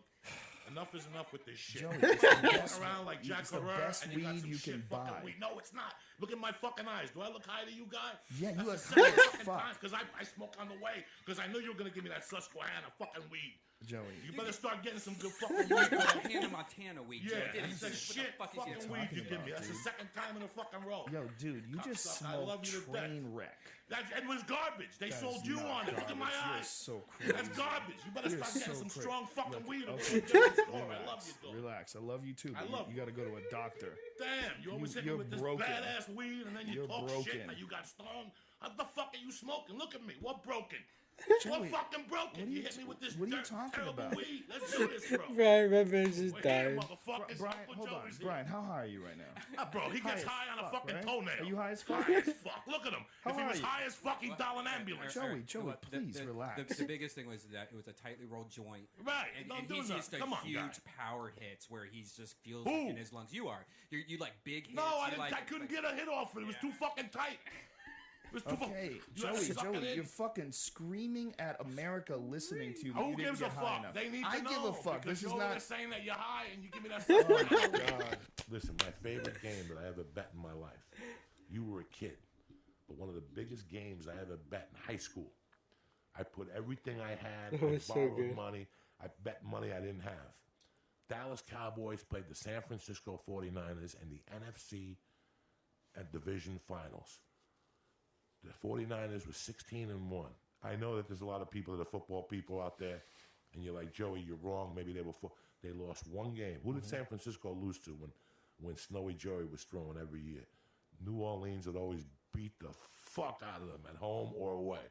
When San Francisco was on the top of their game, they could not beat the New Orleans Saints. The New Orleans Saints beat them. They go into the NFC playoff with the Cowboys. Guess what? I'm at a fucking bar doing blow. I'm 18 years old. And it dawned on me at this bar. I go, wait a second. What you mean to tell me is that the Dallas Cowboys are going into Candlestick and they're going to try to tell Snowy Joey and those fucking savages a story. That's when they had Dwight, the nickel. Snowy Joey. That's when they had that nickel fucking defense with Ron Lott, who his finger was broken. And they asked him at cut it halftime, off, and he son. cut it off. Yeah. You're dealing with people who would cut off their fucking pinkies. Japanese? Great. Okay, the Japanese people, I they know cut about their fucking pinkies off. Like when they fuck up, you fucked up. You put Dishonored. Dishonor. They cut their pinky off. A brother cut his pinky off during a fucking game. And you're going to look me in the face and tell me that the Dallas Cowboys are going to go into their field and beat them by 1. And I remember there was a kid who hated me. He's dead now, Anthony Kruger. He died? Yeah, he accused me of robbing his house, an 8-ball from his house. I never robbed him. Fuck me. Fuck him. I don't give a fuck. He's dead, bro. He's dead. Fuck him. Let him go. Just let him blow. So he fucking, he was a big Cowboy fan. And he kept trying to, he was a tough kid. And he kept going, what if the Cowboys win? Can I beat the fuck out of you? And this kid was, it's like Brendan saying this to me. And I Want go, to beat you up? oh, he hated me. But he couldn't touch me because I had juice behind me in those days. He couldn't just come and throw a beating on me because he had 16 motherfuckers behind. So I said to him, let me ask you, this is how fucked up I was. I go, let me ask you this. What if San Francisco beats them? Can I come to your house and punch you in the fucking face? That's how ballsy I was. Because right there it dawned on me. that San Francisco was going to beat the Cowboys at home. They were not going to go in there and cover one. And what happened that game? That's the most famous catch in football. Dwight Mike Clark reached out, and I had the over. catch. And I had the over in What's up, Dallas. son? What's up, son? So then did you go punch that dude in the face? Oh, no, I didn't see him after that Oh, for you a were long good. time. You have no idea what I've gone through in my life. From the fist fights, to the arguments, to the beatings. I still remember my mother taking me into a restaurant bathroom and holding me in a, what's that when they... Headlock? The other Guillotine? one, guillotine. And she's punching you? shooting me. She No. shot you up? Yeah. With I- what? Penicillin. God. Because when I was a kid, I was so sick. She got you in a headlock and shot you up. Listen to me. Where'd the needle go? Listen to me. Top of his head? Cubans. I had a Cuban doctor. Doctor That's fucking Orlando crazy. Del Valle. All right, who you got? I got Macy. Macy? Barber. Macy Barber? That's the one I've heard of before. Yeah, she looks so. pretty good. Picture's pretty nice. In the UFC flyweight division. We got Bruce Buffer announcing the ladies as we speak. We've got Macy Barber going up against... Let me actually pull it up right here so y'all can see too. Going up against Andrea Lee. I don't know why I said it like that. Andrea Lee. Like, you see, why does it have that shit? I don't know, I might be behind it a That's little bit. weird. I might be behind it a little bit. I don't want to fuck it up though. Yeah, we are behind a little bit. Not really. Yeah. I guess we should skip.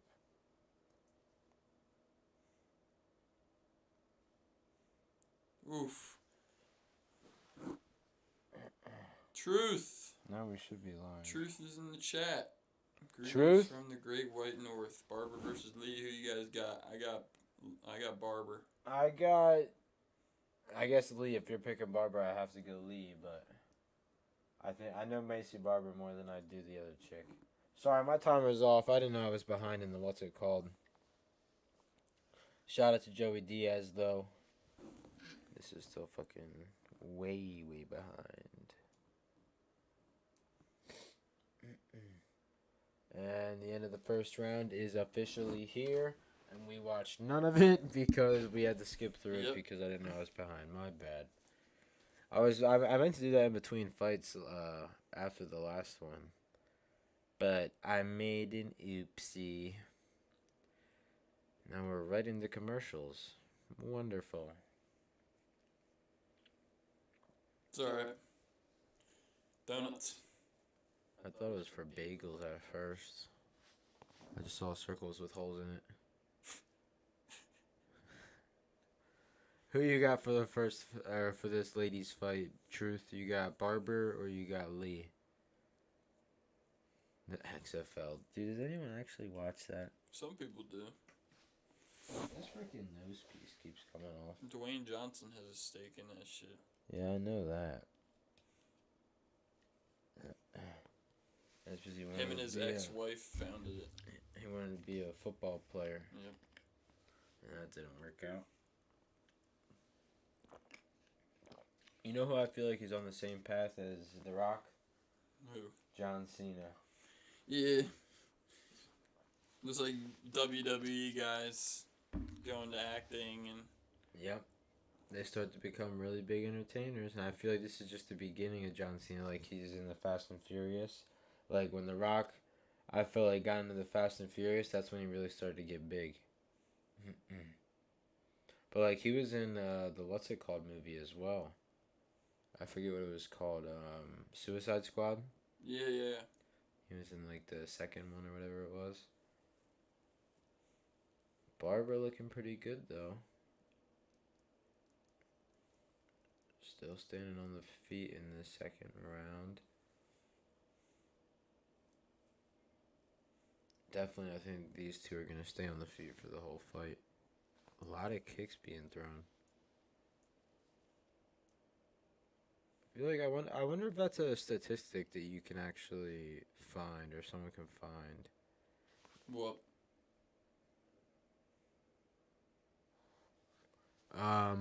If women have more kicks than guys because they have more power, more strength in their legs. Yeah. Ooh, that might have hurt her leg.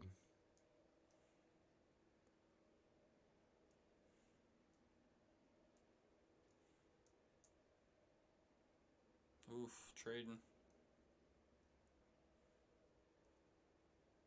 A lot of trading shots.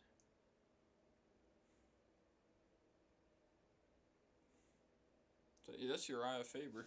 Uh-huh. Team Alpha or something like that. Going in for the double. What did True say down there? Don't know. The first round was all Lee, so I guess Lee. Well, Barber got that takedown and Lee stands right back up, so she seems to be doing pretty well. I wonder if Barber went for the takedown because if she didn't want to be on the feet anymore. If Lee was winning. Barber has more significant strikes, though. At least on the head compared to Lee. Lee's winning in the leg department. Ooh, Barber looking good there with that combo. Lee doesn't really have an answer for that.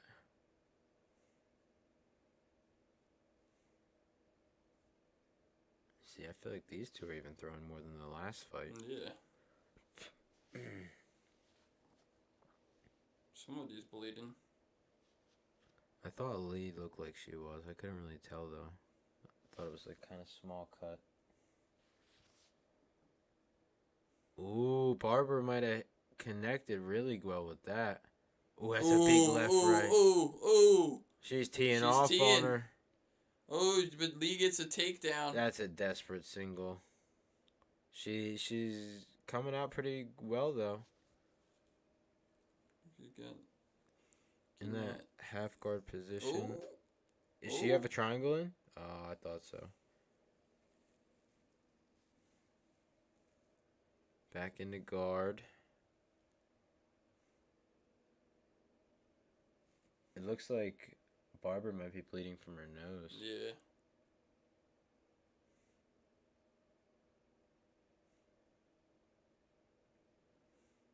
Lee not doing too much from this top position. She's definitely trying to get into side mount or mount, it looks like. She just has this cross face body lock sort of setup.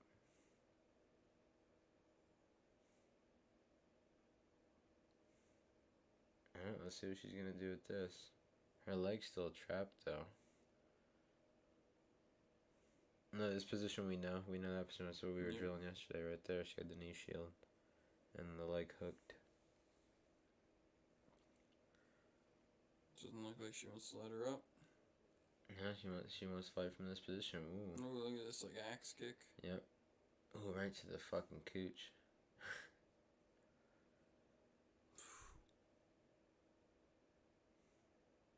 Ooh. Do you imagine if her head was there and she fucking kicked like that? Imagine getting knocked out like that. What douche. But they could break a toe. Oh, back in the guard. See, I feel like that's such a desperate way to try and get into, like, side mount. That's not gonna fucking work at all. Just being crazy with the legs. That's the end of the second. Back to the top of the third. Top of the third. Millionaire maker. You want to do the Pennsylvania lottery? Fuck no. I think Lee probably won that second round. Lee or Barber? Lee. With that control at the end. Probably landed more strikes. I could be wrong. Maybe she didn't land as much as I thought. Barber definitely looked good in the beginning, I think. Could be 1-1 if Lee took the first, though. Kind of hard to decide when you haven't seen the first round and compare it to the second. We'll see who's more tired, though, in this third round. Especially after the grappling. Yep. Fighters always talk about how the grappling's more cardio-inducive.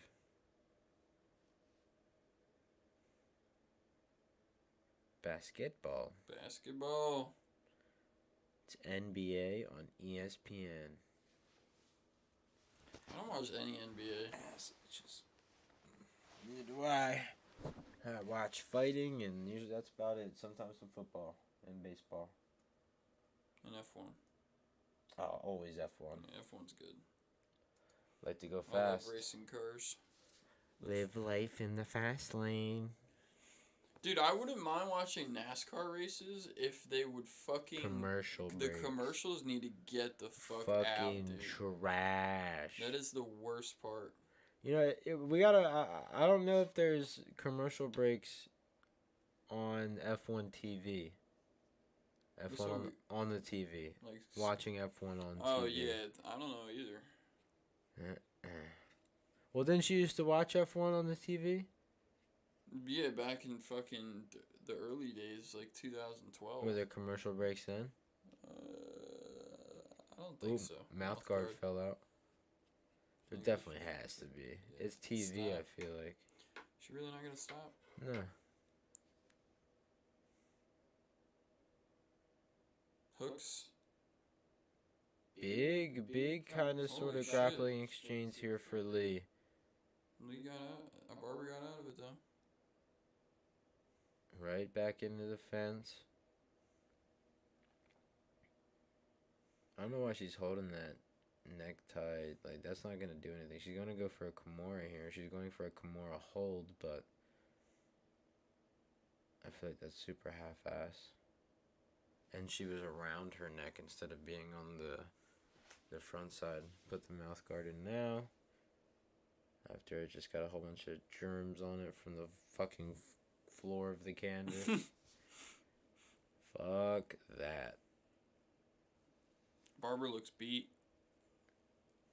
That could have done a lot to her cardio from Barber. She could have, or from Lee. She could have used a lot of energy to get out of that back take. Lee looking pretty good with standing. Barber just seems really fast. Like explosive. Yeah. Very explosive.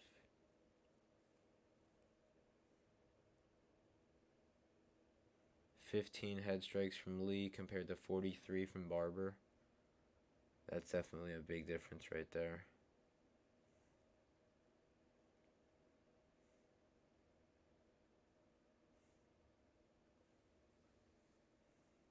Man, my neck is fucked. Dude, I can only go like this much instead of like going full. That was like when I got the fucking thing cut out my neck. I love how they prescribe me antibiotics. I never took them, bitches. Never even picked them up. Fuck that. What the fuck you need? I guess for infections. Infections. Barber gets a double leg. Double leg takedown here. See, why are you trying to just circle around to the other side? Oh, back. Yeah, she gave that up though. She was trying to stand up. You gotta get them hooks in fast. That's the thing, if someone throws up like that. Oh shit, that was like some Sambo like type reversal. Damn, I wanna almost see that on replay. That was fucking dope. I keep on forgetting to do a Sambo takedown with you. I learned it in RD and it's pretty cool. What is it? It's basically one of the takedowns where like you bring the person over the back and shit. It's pretty cool. I kind of forget the setup to it though. So it was like my first RD class. Yeah, I think we've got 8 people watching here. Let's get some fucking predictions in the comments. We got Cory Sandhagen tonight, or we got Marlon Vera tonight. And if you want, you can predict who's going to win this fight, Andrea Lee or Macy Barber. Looks like Andrea Lee is looking pretty good in this third round right now. It's the third or second takedown she just got. She's got a good half guard position right here. But she's not doing a lot from top control. She's not getting a lot of significant strikes. Macy Barber can definitely not breathe out of that fucking nose. Fuck that. Ooh, almost gets the side mount here.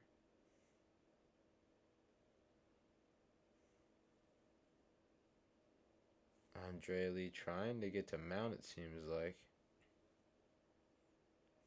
Oh, no, she lets that knee in. She let too much space in.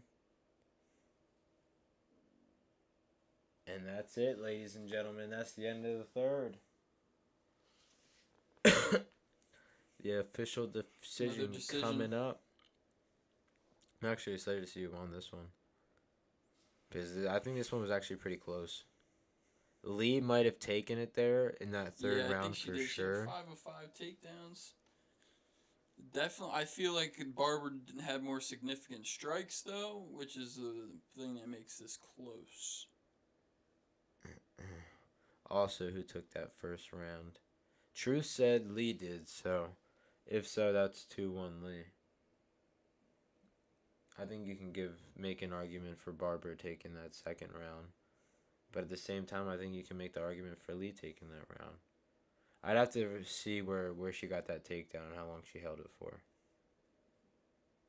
Because if it was for over half the fight, or over half the round, oh, fuck.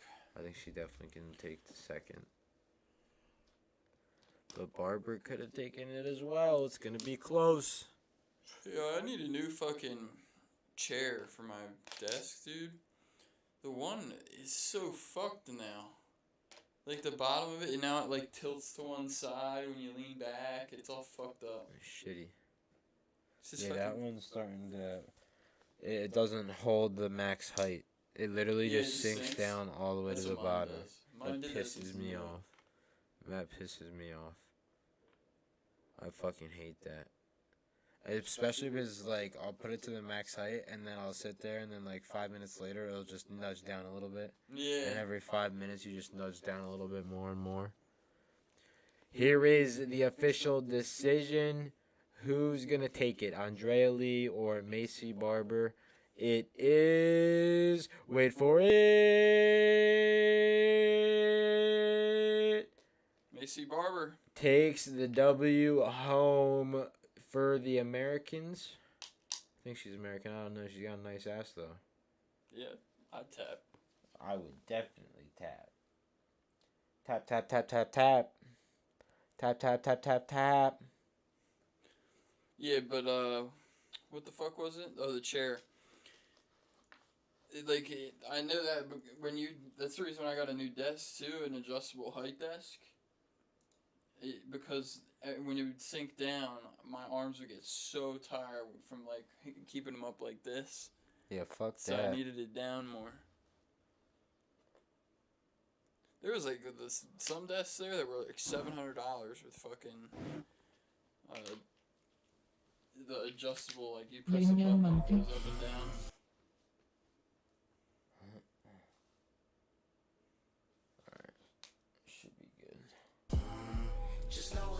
I feel like I've seen some of these guys' videos. How many times? I've done yours a couple of times. Right. Huh? Yeah. Bobby Lee, I love Bobby Lee. 9 o'clock, perfect. They've been asking me for you, but then I don't like asking people because I want people to say no. No, fucking ask Bro. You. The girl to the right? Yeah, it's X. X. Yeah. Imagine leaving that. Fucking wild. You said yes right away. I really your appreciate family. it. I was very honored that you'd even have me. Yeah, you're a criminal, aren't you? Used to X. I am opening with that. Yeah, I don't give a fuck. Yeah. It Because I happens. was in Did you Canada. leave her? Yeah. And the club owner at Calgary Fuck was it, like, you should "What should I probably bring not here?" walk. I go, No. "What ads?" I go, "First She was foremost, loyal. It was Joey just Diaz." like And he goes, he in general just wanted to stop having sex. Like he would like it was a progressive, just like getting less sexual. Needs testosterone. been in the country, That's and why. then I go, "Oh yeah, he has Yeah, eat that criminality." TRT. Criminal. Yeah, you hit somebody with a pipe. what Makes happened? zero sense. Didn't you hit somebody with a pipe? No, I kidnapped somebody. Oh, I did a that's drug close. rip. I did a drug rip. You did a drug rip? Yeah, like you show up and you're supposed to have cash, but you have dick. Fucking gun and a. Yeah. That was in Denver? What was that, in Colorado? Denver. Yeah. And then Boulder. In Boulder, Colorado. I've heard of it. Yeah. Yeah. There's Cubans out there? No, I went out there because they were looking for me in Jersey. So Oh, really? Yeah. Yeah. You went out there. I was a hellion, man. Yeah, you were. I was a hellion. It's so funny how when I met you, I was just crossing over. Like that's when I was crossing over. Like once I got to the Comedy Store, I was still a criminal. I'll still throw a glass at you. I'll still throw a bottle at you. You know me. I'm still an animal. Yeah. But that thief and shit and all that scam and shit went away because I saw all the scammers up there. And I saw how bad it looked. It's a full house of scammers. Yeah, that it's a fucking full place. house of scammers. Well, it's cleaned out now, but before it was Deadwood. You had to go in there and fucking rock the house. You had to rock the house. Yeah. You had to fucking always check your back pocket. Always. Right. Always. You know, and I was up there addicted to coke. You know, the first fucking 10 years. Yeah. Snorting blow and fucking I drinking. feel bad because I used to, when I was using drugs, I used to give you pills all the time. Yeah. Do you remember that? Oh yeah, please. Yeah. I'd eat them. I know you would. Sorry. Yeah. Fuck. Yeah, he wouldn't even ask me. He would just look at me, and I would just pull it out. Oh wow. And he would just eat them. And I just eat them. Yeah, Why yeah. yes, I trust you. Why ass? Yeah. If the FDA approves them, fuck it, we're good. You know what I'm saying? Don't be giving me that ching ching shit. For 2 days. Yeah, That yeah, shit'll yeah, kill you. Yeah. I'm not gonna give you no ching ching. You know, like $1 million. Yeah. Same thing for running. No matter what you do, when you Right. wake up early and do it, that you don't have a gun to your head. You Yeah. just do it out of the kindness of your ball sack. There you go, a little something for the podcast. That's some onions I had at lunch. I went over and had the fucking albacore, sizzling albacore at Sushi Dan. Oh, really? It's sliced albacore, no rice, with onions, big chunks of garlic, and jalapeno. You take the soy sauce, you throw a chunk of wasabi on Bert's it, like you mix it up getting good, hard. and then you pour it over the albacore. No points on Weight Watchers. Soy's got no points, wasabi's got no points, and fish with no rice got no points. Oh my And god. you inhale that like a savage, and then I had a little Philly roll just to balance me off. I didn't have the salmon lunchbox. So I had 4 points in the Philly roll and 0 for fucking albacore. Like a soldier, but I'm going to be farting all night. And tomorrow on the plane, once that garlic develops and conglomerates in your stomach, Yeah. you know, one thing I don't get up when those people, when they fart real bad on a plane, it's because they took the early flight. And you didn't get a and now you hold it in for 2 hours on that flight. You ever hold the fart in twisted? Dude. Or garlic shit? Like if you ever go to that garlic restaurant, the first Stinking shit, Rose? go to the Stinking Rose and see what comes out the first time you shit. The garlic cleans you out. Dude, I went to the Stinking Rose with my parents one time and went and played golf the next day. Oh. And all of us were just Farting and stinking. dude. And don't they plan- smell, those farts smell. Oh, it's like when you go to Benihana. That's that certain sauce, the ginger sauce. Oh my god. That shit will fucking take your stomach. Did you go on that thing yet, the Swiss Chris? No, what's that? I lost like fucking 5 pounds. What is it? Oh, it's a pill. You go on Amazon. It's a Ali Sadiq thing. He lost 12 pounds on it. You go on Amazon. The first week you drop 2 pills, and the second week you drop 4 pills, and let your asshole open. It's like a fucking play. Once the curtain And let opens, your asshole everything open. comes out from your birth. Bubble gum. I saw Fortune. Everything you ate as a kid. The one Sunday night, I got up every hour on the hour to shit. You Jesus. shit everything out. Bubble gum, old meat, all those old toxins that sit in your fucking stomach, your small intestine. Yeah. You shit. So what's the name of the pill? I want to get it. Swiss Chris. Swiss You go on Chris? that for 2 weeks. So I never took a pinch for fucking drug sales or possession. None of that shit. My shit was straight up robberies. It's amazing you're not dead. It is. Is it not? I almost died a few times. I almost died in Beaumont, Texas. Can you imagine that? I did comedy in Beaumont, Texas after the longest yard. Yeah. And I went down there on fire. You know what it is to Yeah, be yeah, on yeah, fire. Remember yeah. when you went on the road to get high? Yeah. I've done that. I've done that. Yeah. There's a time when you go on the road to get fucking high. You call the guy, the doorman at the club. Yeah. He got a cousin who's fucked up. And you call him on Tuesday. Yeah. I'm coming tomorrow and I don't want no slip-ups. Yeah. And as soon as you get to the club, they give you a draw.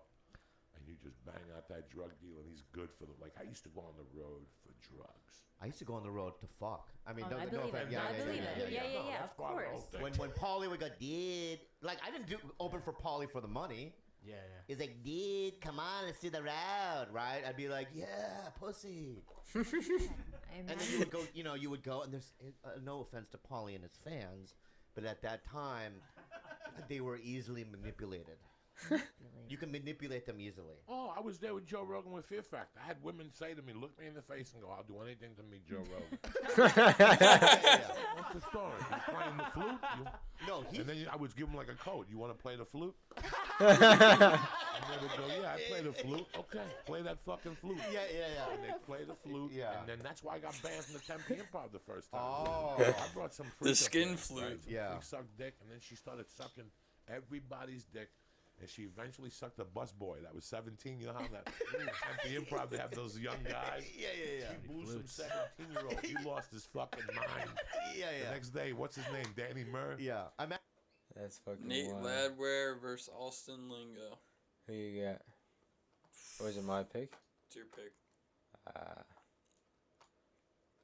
My pick-a-boon. I'm going to go Austin Lingo. Ah, no, fuck that. Nate. I'm going Nate. Landwehr. What the fuck?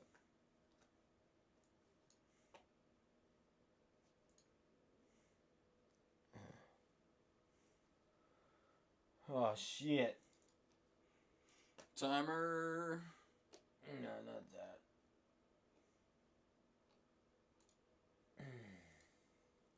That's already set up. That's ready to go. You gotta change it to the next fight, though. Yeah, I do indeed.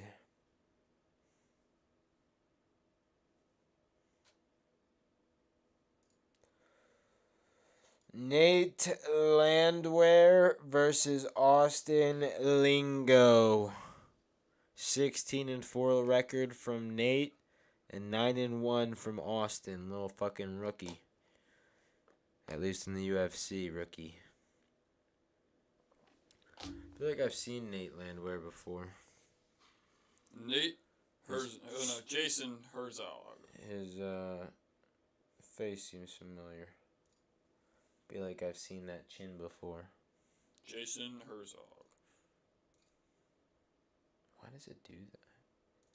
Like, can you not be stupid?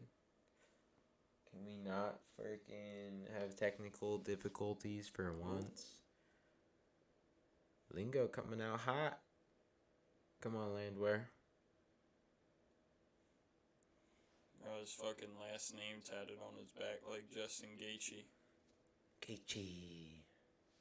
I would never do that. Put a last name on your back. Yeah, I'll pass. It's like a name tag. You might as well put on the front, hello, my name is. The Train.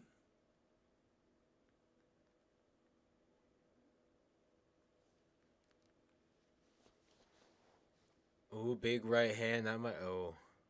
I wasn't sure if that's something or not. Ooh, we got him with a good left. I definitely picked the wrong guy. Lingo's winning it. Landwehr does not look as good as I thought he was going to. There's a quick left from Landwehr.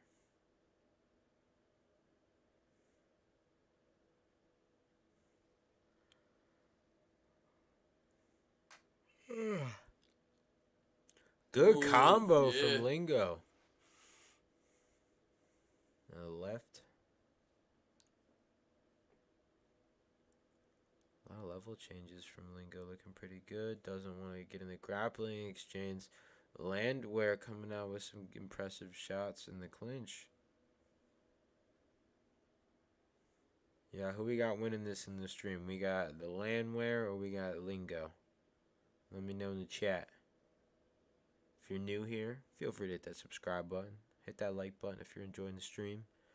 Landwehr is bleeding a lot from his left eye, though. Holy shite.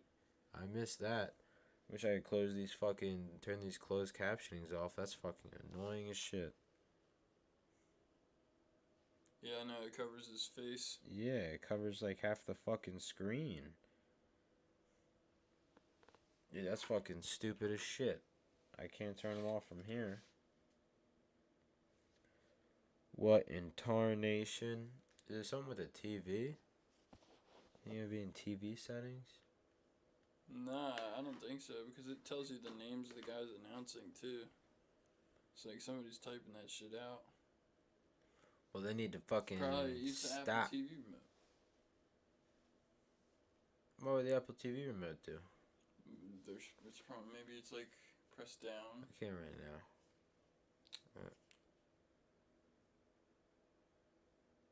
It's not even live, is it? It fucking. Oh no, live. it is. It just has this little ends like that. Gotta say. He's bleeding a lot. Calf kick.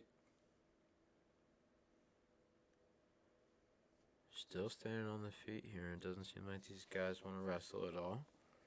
Which I'm fine with.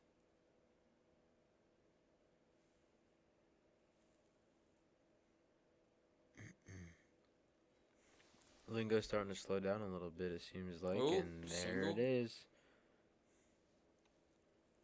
Takedown attempt from Landwehr. Got a single leg. Didn't really do much with it. Now we're back to on the feet. Lingo trying to get combos in. Landwehr just covering up a lot. Lingo is throwing that jab in there with ease, though. A lot of front kicks coming from Landwehr. Hate when people bounce off the fence like that. That's not realistic. Spinning back fist from Landwehr. Didn't really connect.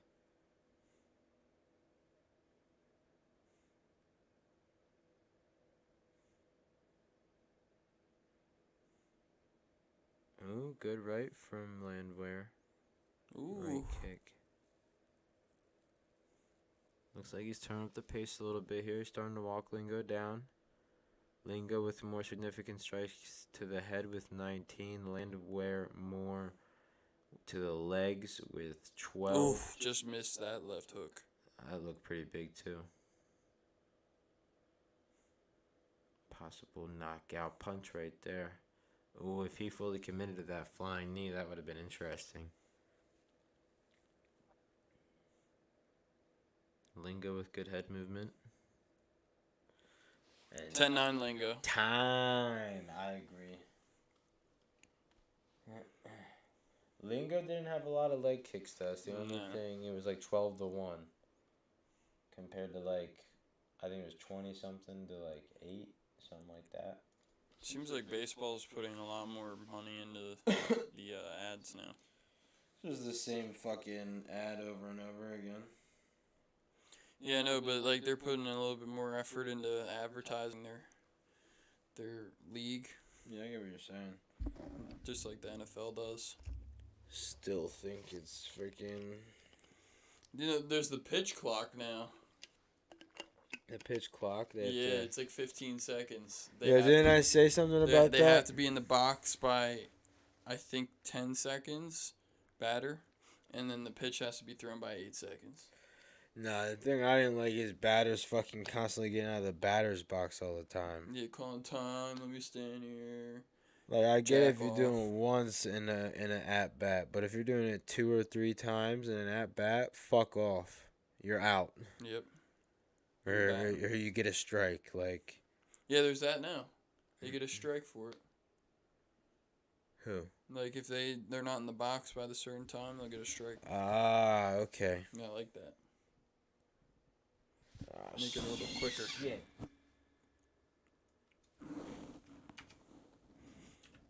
It was funny because I watched this one. There was one at bat. Just to say this last thing about baseball, there was one at bat. They compared the two with the pitch clock and no pitch clock.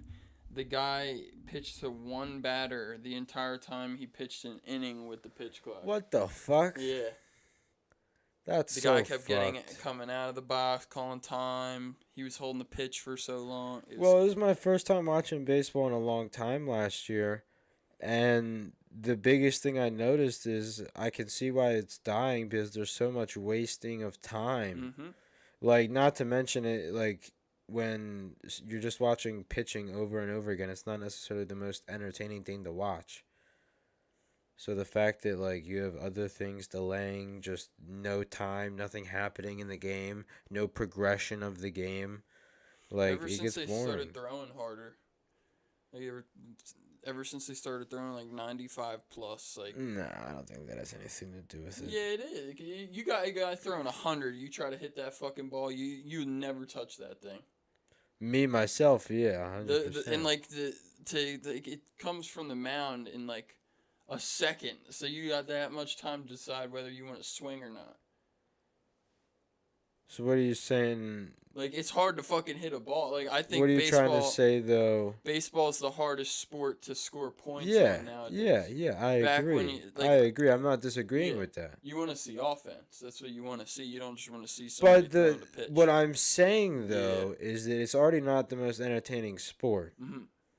And the fact that you have a batter getting out of the batter's box and not progressing the game at all, and just fucking hitting his fucking cleats, looking at the third base coach who's giving him the same fucking sign that he just gave him. Yeah. When you have that, every at bat do that at some point in the game, it gets fucking annoying. I agree. And it's almost the same thing, and not necessarily with the same thing with the pitcher. I'm about to sneeze. With the pitcher throwing it to first or second base. Yeah, wasting that throw over. But it's not necessarily waste because people do get caught. Mm-hmm. But I think if they like fake throw it or like they get off the mound to walk off, like don't do that. It's wasting time. Hopefully it'll be faster this year. We'll see. You said it was 15 seconds though? Yeah, I think. It's either 15 or 16, some weird number. Have they been playing it with it in spring training? Yeah.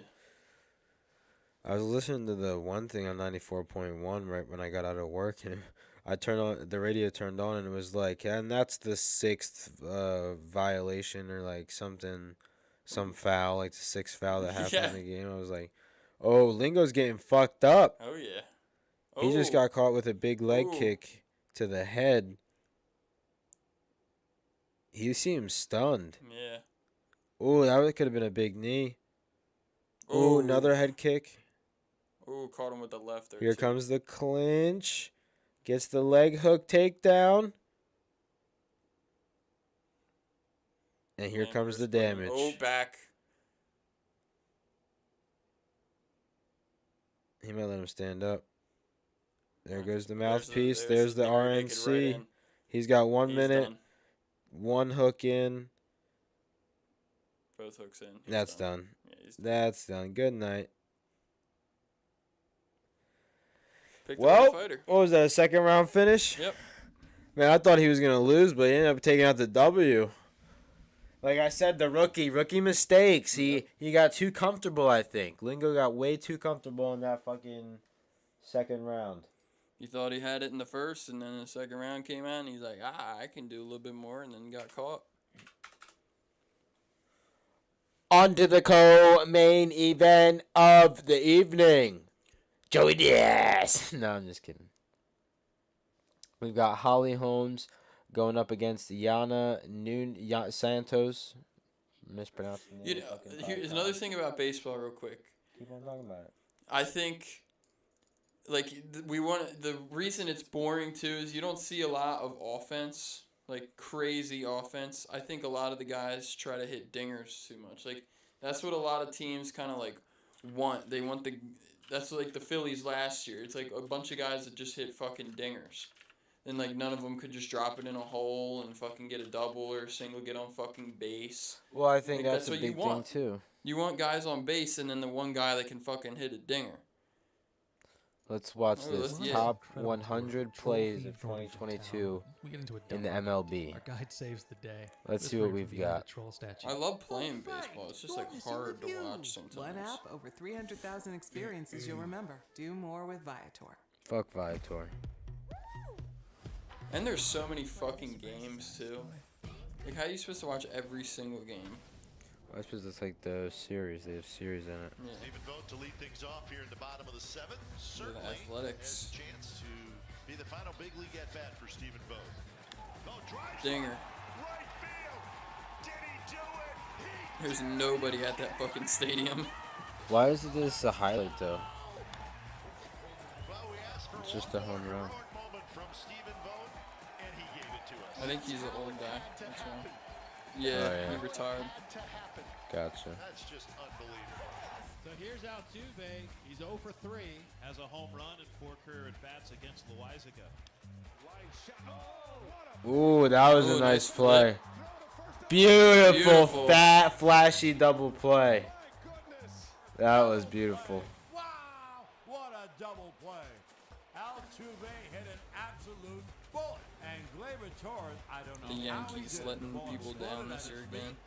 He had a quick glove. It's not even out of spring training.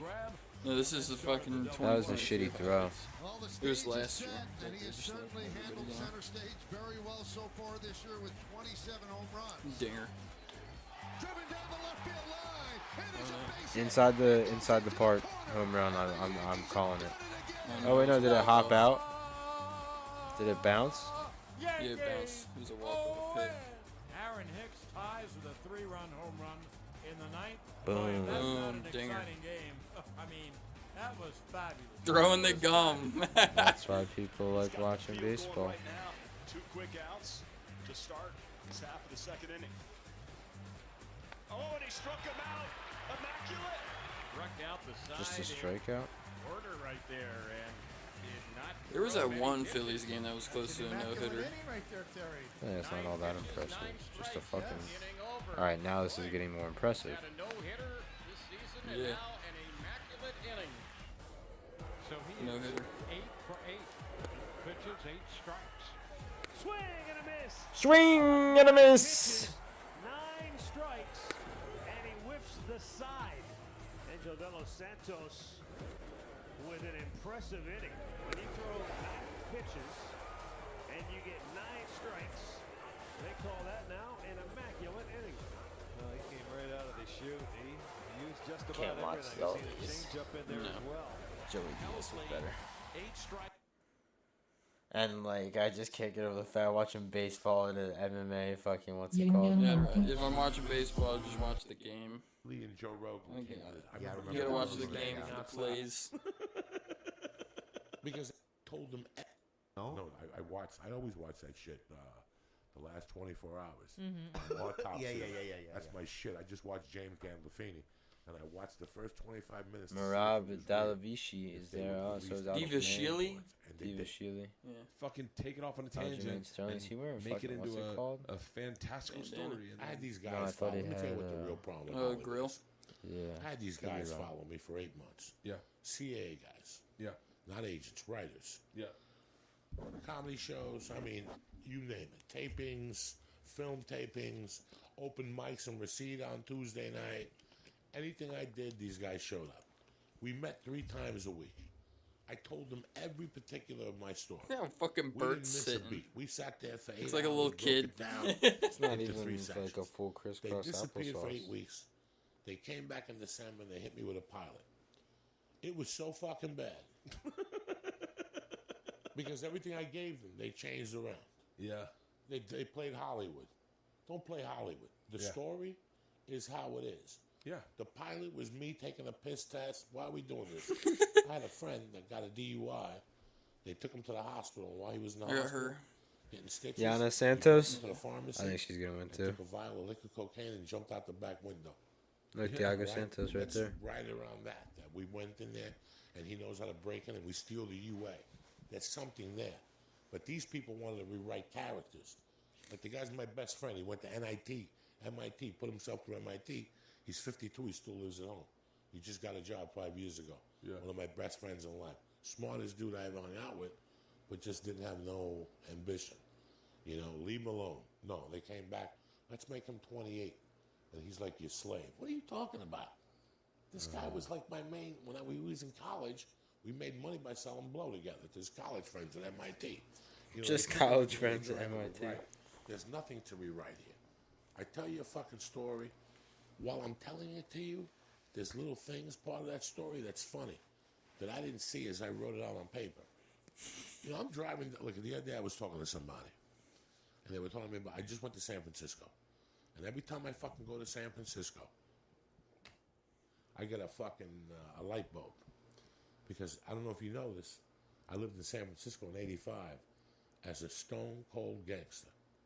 Really? Like I was a 24-hour gangster. The only day job I held was I bartended 3 nights a week at Haight-Ashbury at a bar called Rockin' Robins. But every other movement I did was traveler's checks, credit cards, and drugs. That's what I did all day with these Cuban refugees that came from Mariel in 1980. Yeah. When I was a kid, my mom would always call me a bugarrón, and I didn't know what it meant. Bugarrón. A bugarrón is a dude that's like a half a fag, but not really. He goes to prison in Cuba, and he's such a macho Latin guy that he fucks guys, and they suck his dick, but he don't get fucked, and he don't suck nobody's dick. So I never knew about, all right? I want that to be a T-shirt. So, bugarrón.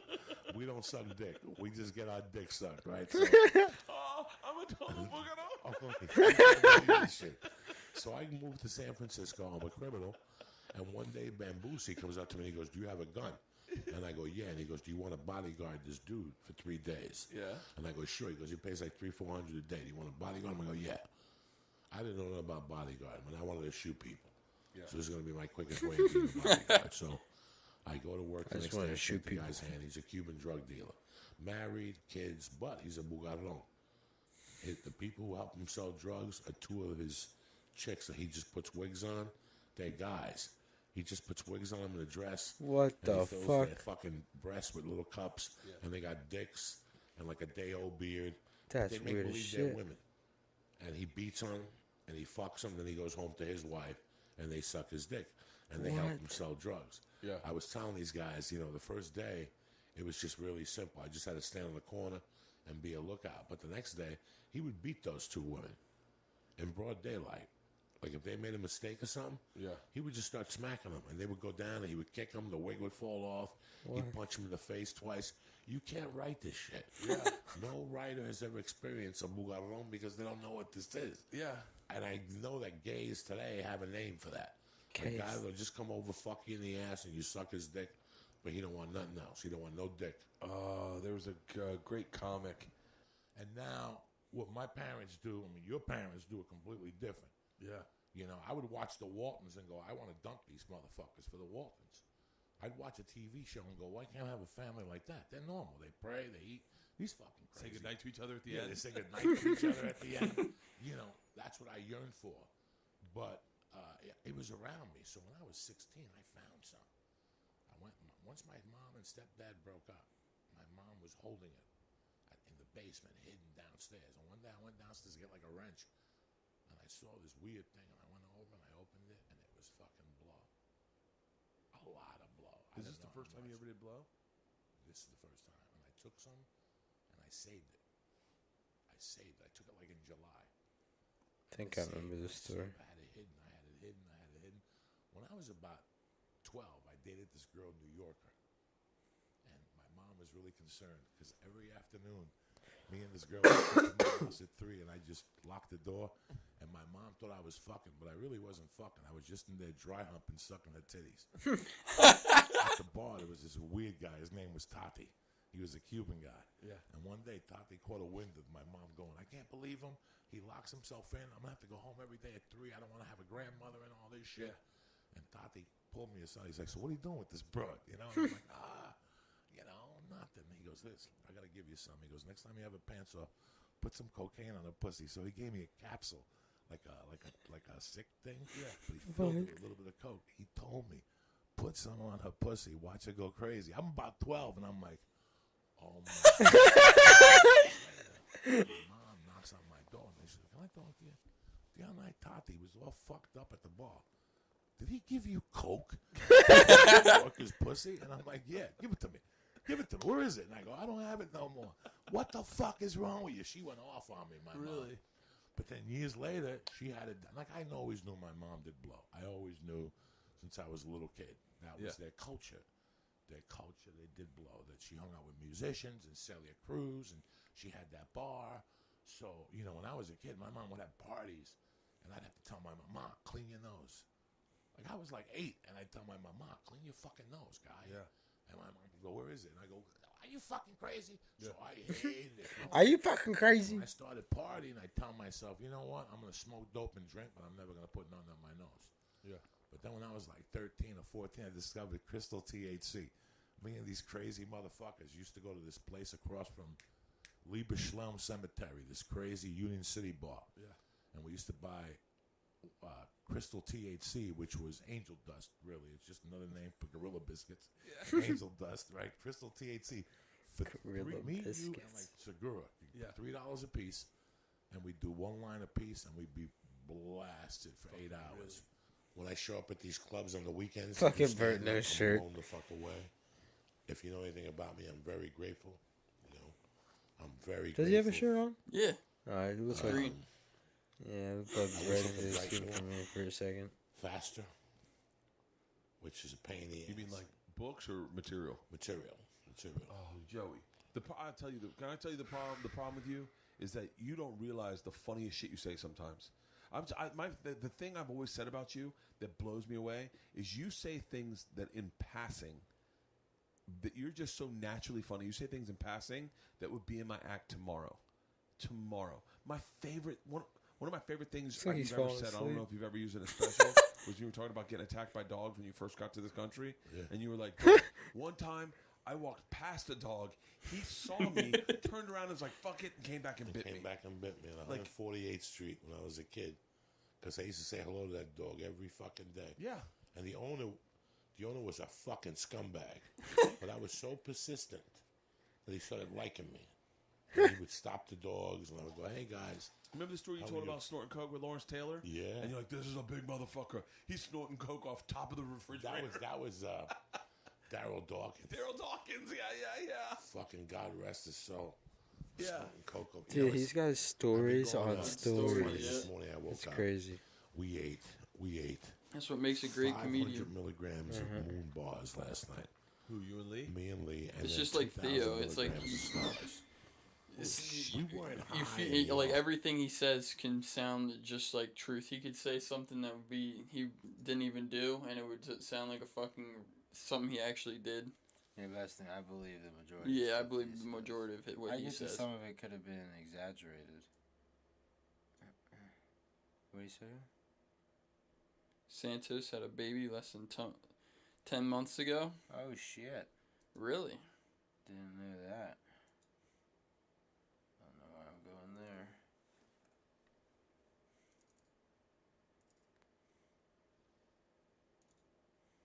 Bada bing, bada boom.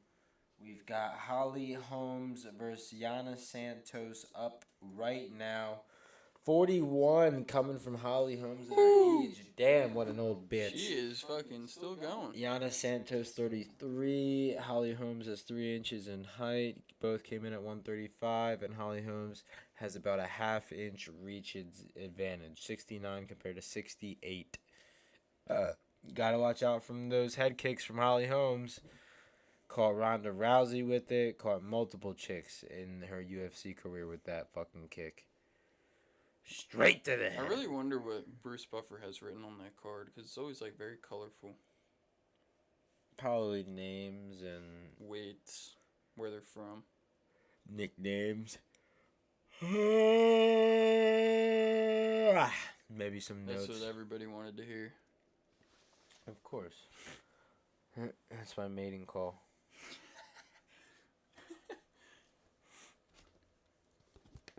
The fuck's my mouse, huh? Dirt to dare.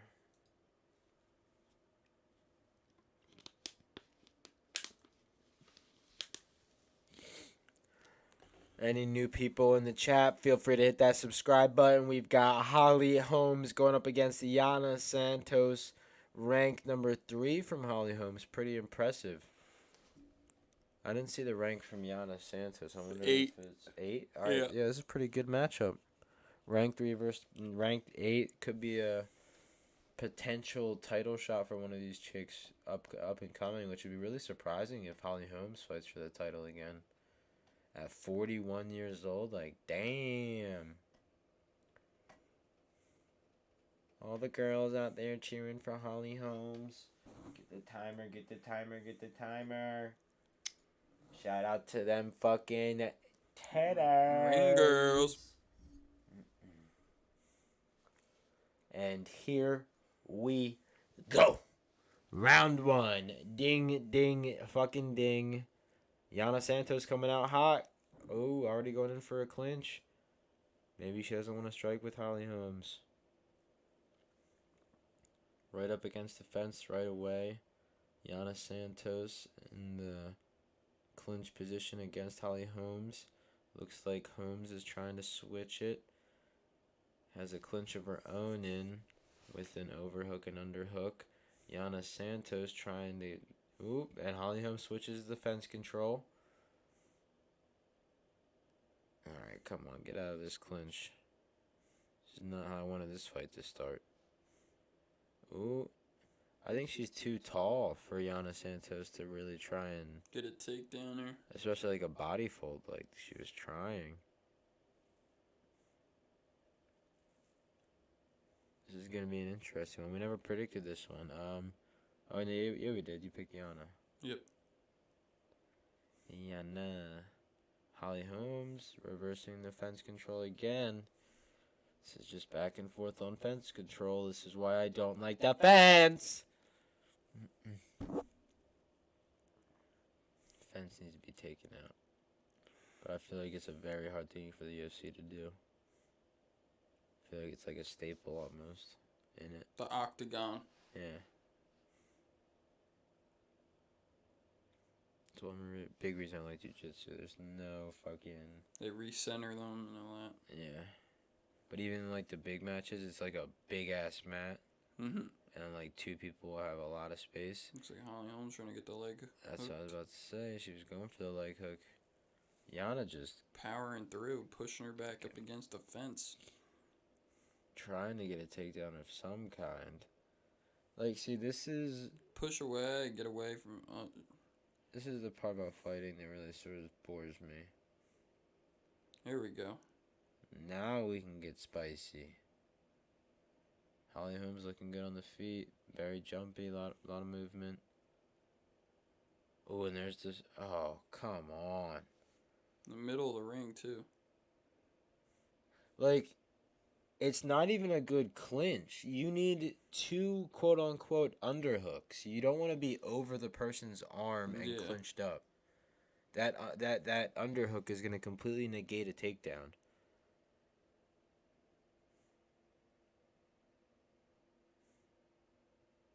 Holly Holmes' ass is like peeking out the bottom of her shorts.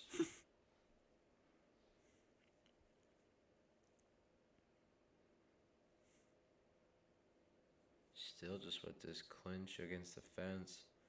Yana now taking over the control on the fence.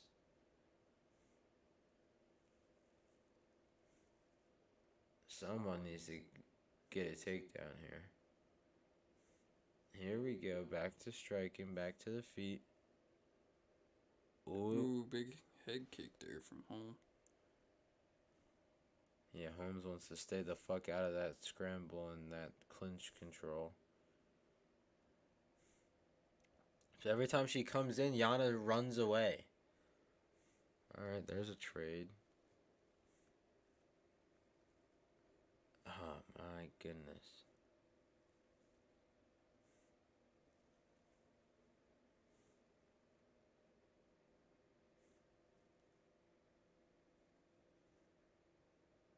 Ooh, nope.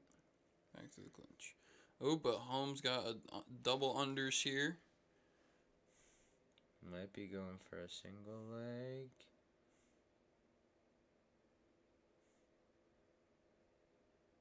I like opening up for the knees. Big elbow. Uh-huh. Good kick. Holly Holmes managing the distance well. A lot of front kicks here. Ooh. Another body kick there. That was a grenade. There's another one. Oh, there we go. Finally a takedown. I almost think she tripped. Yeah, she like fell into it. I don't see how It's that almost happened. like she pulled guard. No, side control for Holly Holm.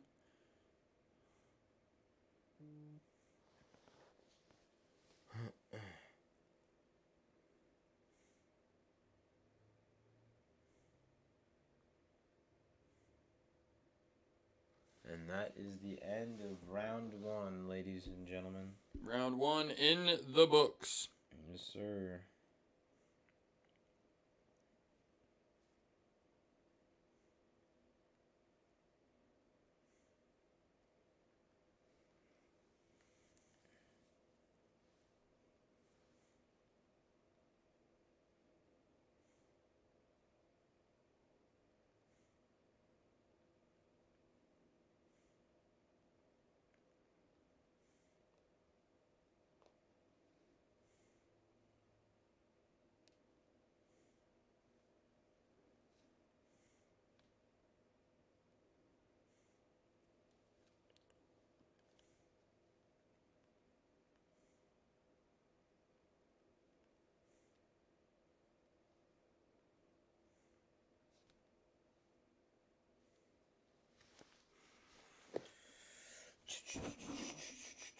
Reset the time clock. We've got round 2 under fucking way. Damn, it already started.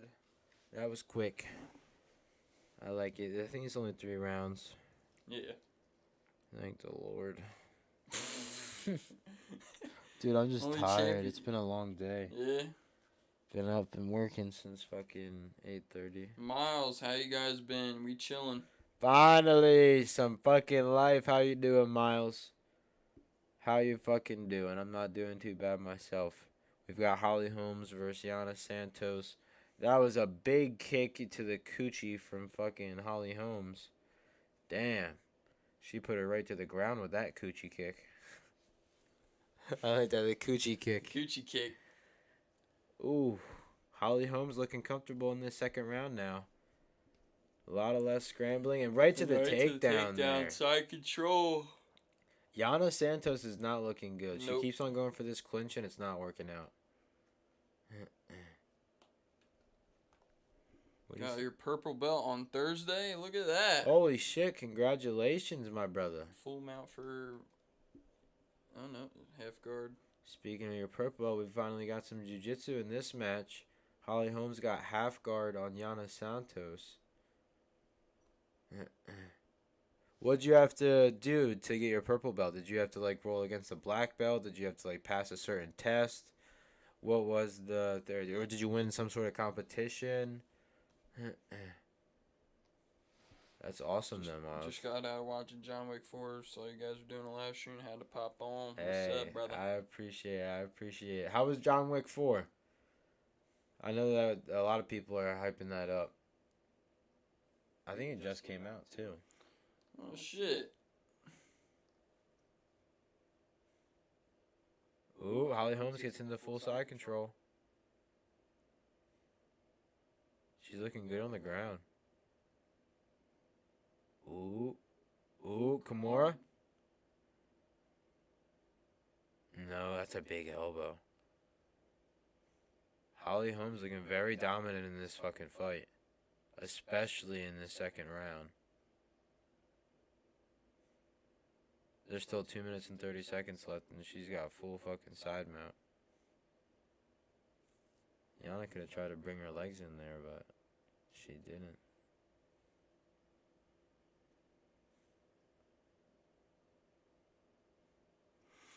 There's a lot of things to teach the kids at class as well. Or one of the teachers for the kids' class. There's a lot of things when comps and rolling. I got you.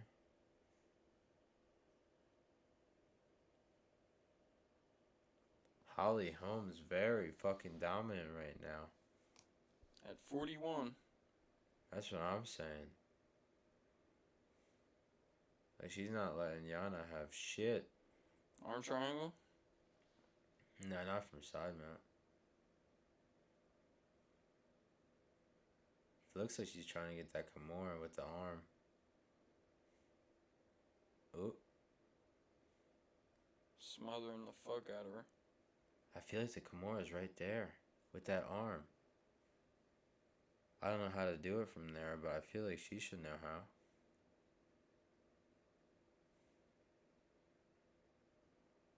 She ain't letting this bitch get up at all. She's had 3 minutes of ground control just this round. Damn. Yeah, Yana's not gonna try and fucking scramble with her anymore. Not after this. If she gets taken down again, she's fucked. She 100% lost this round. Ooh, I was about to say, if that hand gets stuck there. Oh, yeah. Ooh, she's fucked. She's fucked. Yeah, that's... Give him the TKO. No, not yet. Good for a submission right there. There's been so many... oh, my God, look at them shoulders. Ooh. Oh, my God. This might be a fucking 10-8. She's getting burnt. For real. Look at that, sweeping the leg through. Oh, gets the mount. Back. Got both hooks in. She's trying to go for the TKO here, I think it looks like.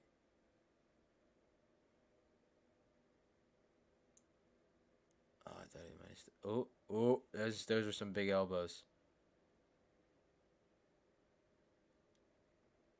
Damn.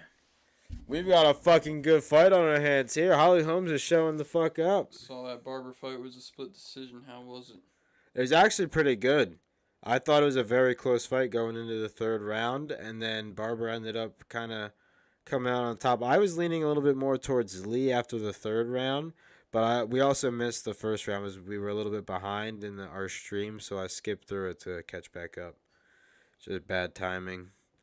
But I think Barber looked pretty good in the first round. She definitely had more significant strikes, but I think Lee's takedowns and grappling was a little bit better compared to Barber's, at least. But Holly Holmes right now has fucking got great grappling against this chick. She's fucking doing whatever the fuck she wants with her, especially on the fucking ground. I think that's the thing. It looks like she started to piece her up on the feet, and then Yana tried to come in for the scramble and get a clinch, and that shit didn't work out at all for her. Modelo. That shit backfired real fucking quick.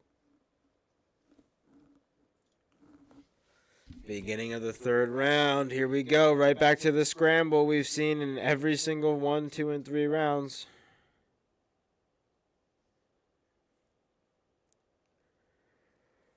Body kick. Oh, another scramble attempt from Yana. I don't know what she's doing. She's going to get taken down again. Ooh. Looks like she was going to go for that leg hook there.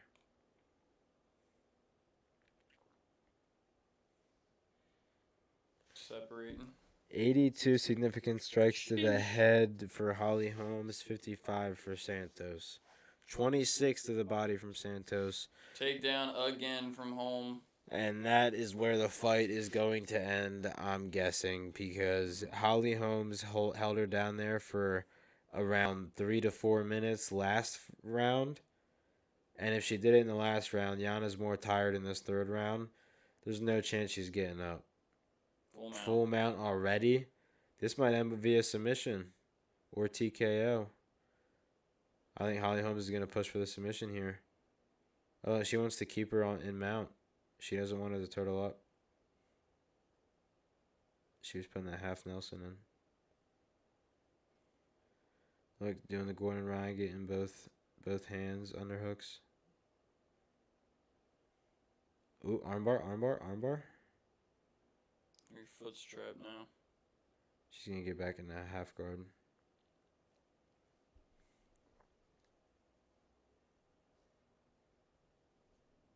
She's got that. You can get out of that. Come on. Back in the side mount.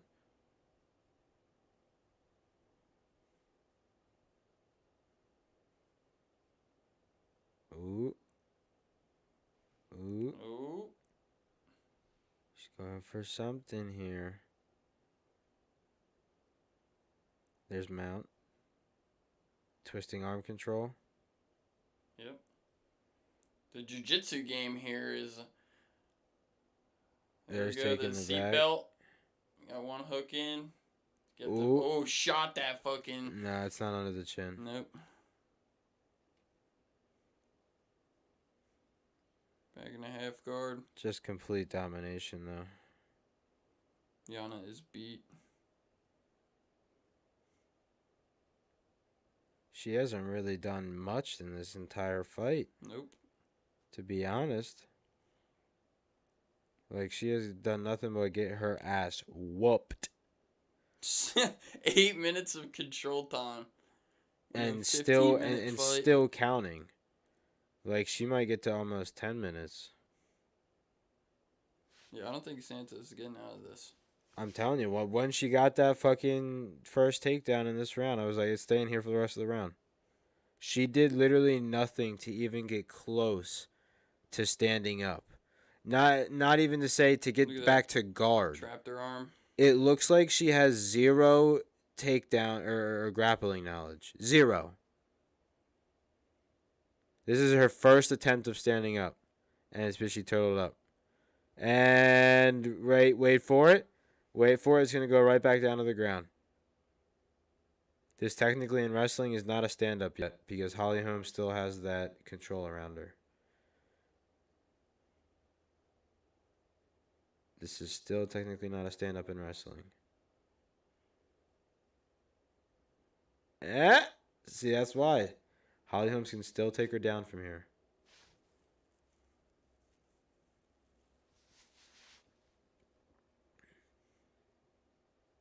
Ooh, that's a big elbow. Now it's technically a stand-up in wrestling. Not that that's a big thing. You know, we're fucking watching MMA, not wrestling. Man, I feel like Holly Holmes has such a nice ass. I can't stop looking. Jiggling. Dude, that's what I'm saying. Every time she jumps, she's got a nice fucking firm ass. I don't care what anyone says. It's just the face. Look at that. Picking her the fuck up and telling her, bitch. Pure domination. Putting her literally in the fucking ground.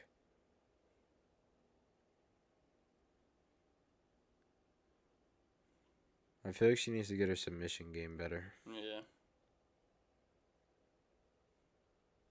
I don't know if her grappling was as good a few years before this.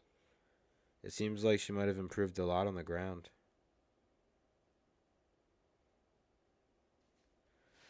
Well, that was an easy fight. Definitely won that fight. 110%. Unless the judges were smoking crack. Crack.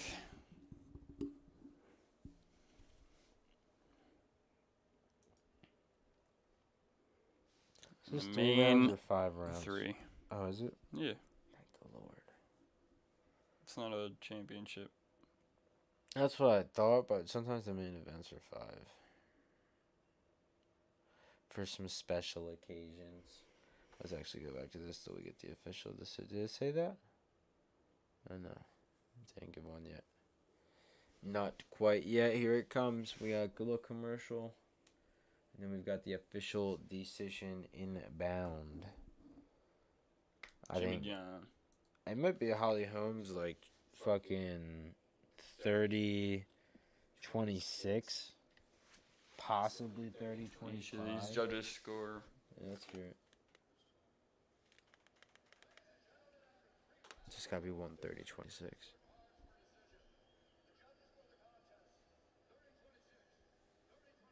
What'd I say? There's got to be 130-26. That's the 10-8.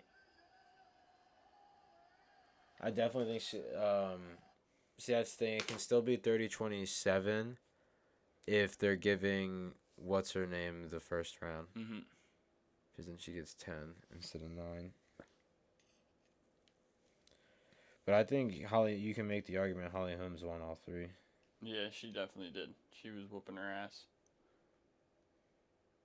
I think some of the judges were given... She could get a title shot here. No, I think that was more of a defense. She's not going to go up in the rankings from that.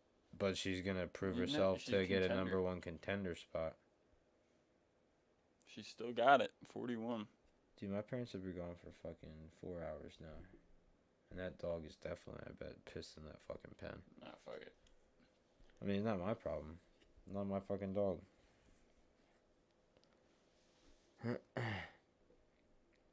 Shout out to everyone that's came through the stream. I appreciate it. Am I missing anything in the chat? She looks good. Amanda Lee looks good as well. Also Macy Barber. I got you.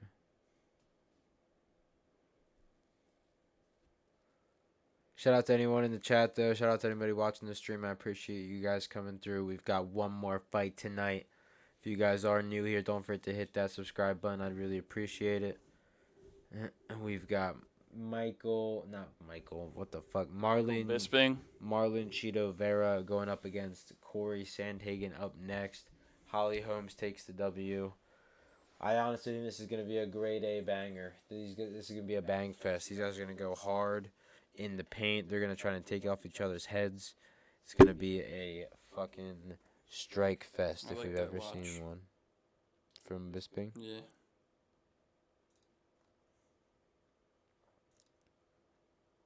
Who the fuck is that guy? Alright, I'm going to take a piss real quick because I've been holding it in for the last fight. Oh my god, Jesus. Something like that.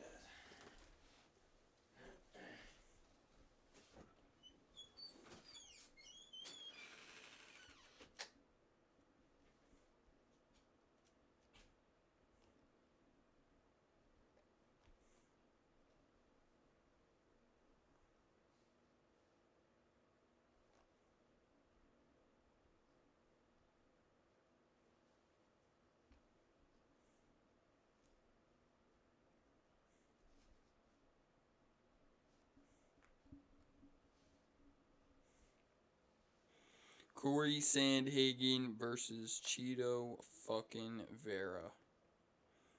Main fucking event, baby.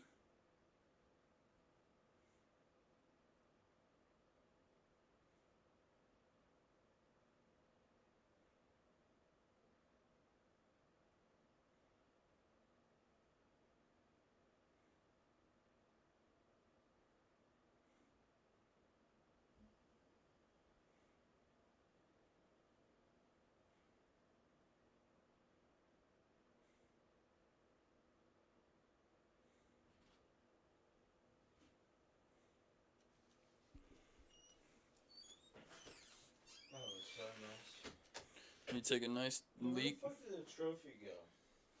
I don't know. Oh, it's right there. Yeah. I was looking for it earlier, and I was like, where the fuck did that thing go? I mean, it's a little hard to for that thing to just disappear. Oh, you grow his hair out again? Doesn't look bald.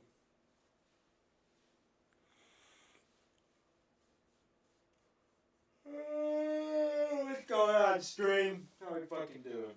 Wake the fuck up. That's what y'all should be telling me right now. Wake the fuck up. Stop it with the fucking yawning.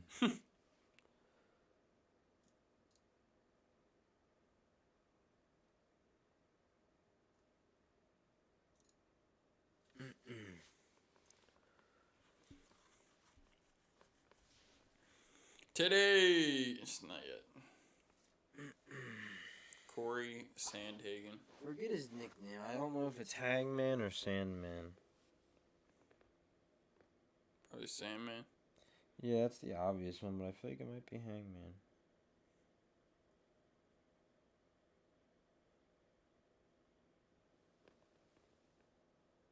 Oh, God. What? Craig Jones got Chael Sonnen on his first podcast episode. I like that. Yeah? Yeah, Chael Sonnen and Craig Jones. I feel like they fuck around, or at least Craig Jones would fuck around a lot. He called it El Segundo, though, which means second, I think. Yeah. The second.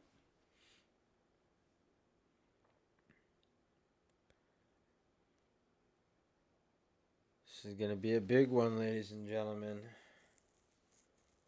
Winner of this could possibly, most likely, is going to fight for the title next.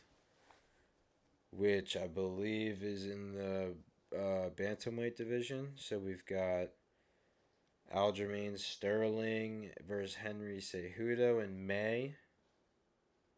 Yep. It's going to be a big one. Kron Gracie fighting on the undercard. It's going to be a good fight. And it looks like we've got the walkouts coming out now, possibly. Hopefully. They just did the pre-build-up for it. I don't know if they're actually going to show the walkouts. They haven't showed them in any other fight in this main card, if that's what you want to call it. UFC San Antonio is about to go down. 3 rounds for the something contender spot. Cory Sandhagen looked like he came here to do some fucking business. Fucking got serious face on, walking real fast to the ring. Looks dialed in. Fucking liking it. I forget who I picked in the video. I know I said Chito Vera. I think Chito Vera's going to win. It's one of those fights. I like Cory Sandhagen a lot. I'm a fan of him. I like his mentality. I like the way he handles himself in interviews and shit. But Marlon Vera has been looking like a fucking savage recently. He's been looking like a killer. I think I remember watching his last fight, and it was a fucking monstrosity of a finish. We got the Don in the background. The Don? Yeah, Don the Cut Man. Ah, Don the Cut Man Savage. The Don. 6th fastest knockout in UFC bantamweight history against Frankie Edgar. 7th highest strike rate in UFC bantamweight history, and 7 wins by knockout. We've got your man Cory Sandhagen. Man, it's time. Main event season from Belal Muhammad. Shout out to Belal Muhammad. He looks like he always watches like a lot of UFC. Mm-hmm. He was tweeting out during the last ones. That's something I need to fucking do more, which I always forget to do. What? Tweet out about the fights that are going on more. But like, I don't want to be on my phone while I'm on the stream. You know what I'm saying? That's true. It's a tough you world we live fucking in. Texting a fucking tweeting to the world when you're live streaming. It's a rough life.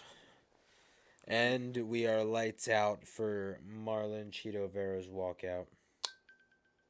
I feel like saying Marlon Vera is very, like, weird. I've just always known him as Chito Vera. Utah, go Cory. Hey, what's going on, Utah? How you fucking doing? I'm a big fan of Cory, but I don't know if he's got it in this one. I don't know. It's going to be a tough fight for him. It's going to be a tough one. I hope we are done listening to convicted criminals talk about prison sex. Was that from... I guess he's like talking about Joey Diaz. That's what I'm saying. For my Joey Diaz clip, my bad. My bad, Truth. You didn't like the Joey Diaz clips?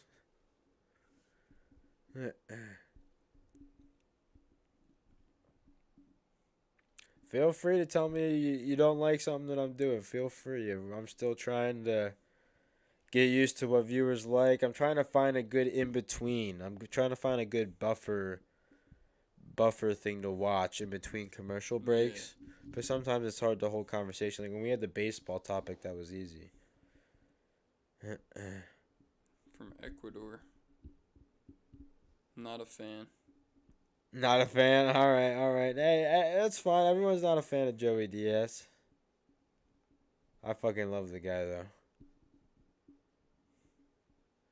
We've got Marlon Chito Vera, though, going up against Cory Sandhagen. For anyone just tuning in, feel free to hit that subscribe button. I always appreciate it.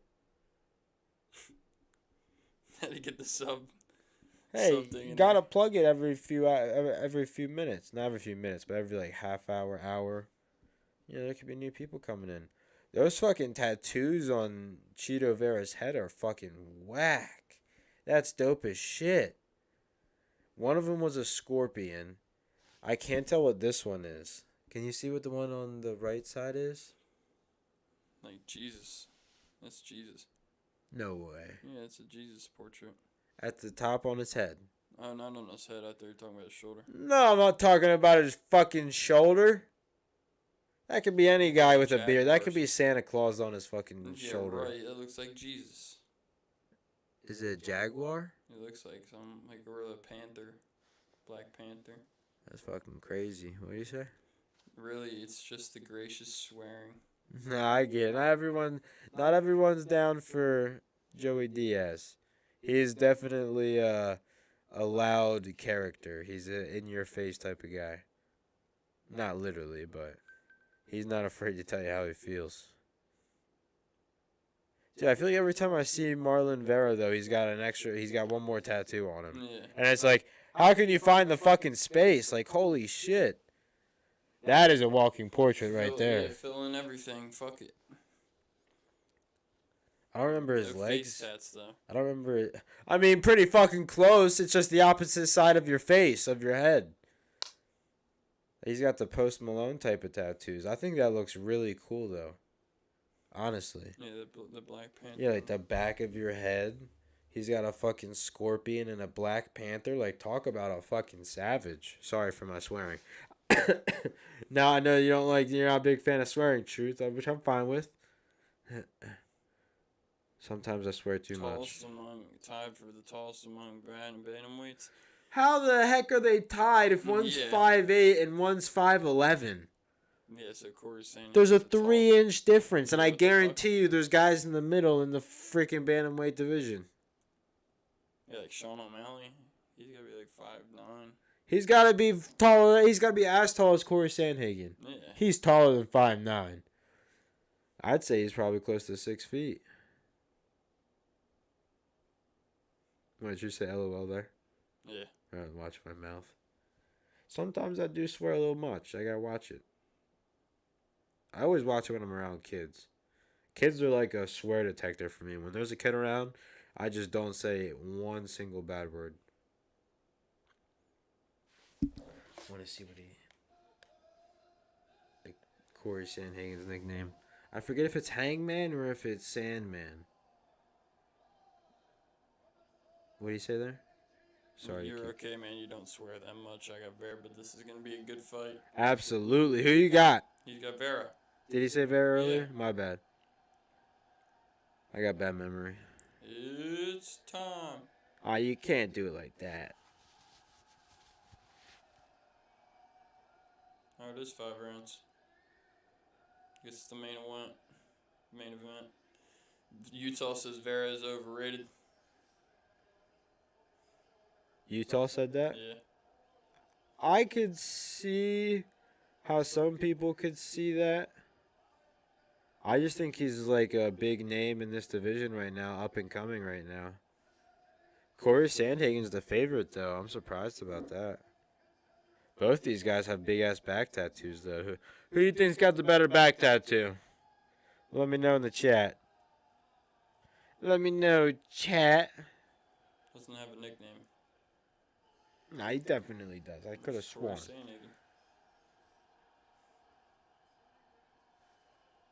Let's see if he says Cheeto.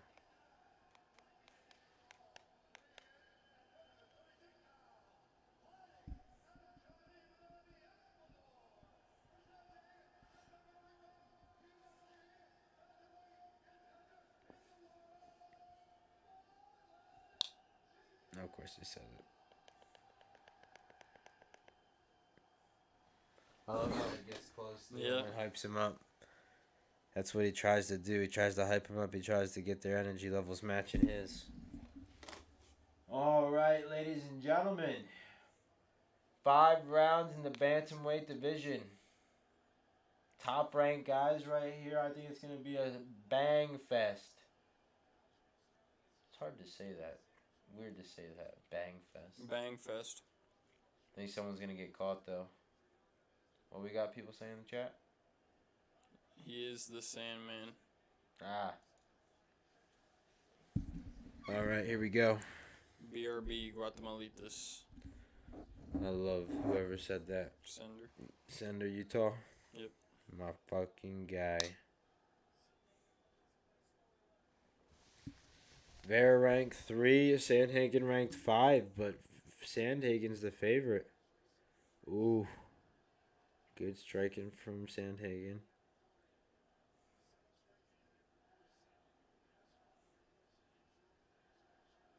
Good left. Sandhagen looking good on the feet. bringing the fight to Vera.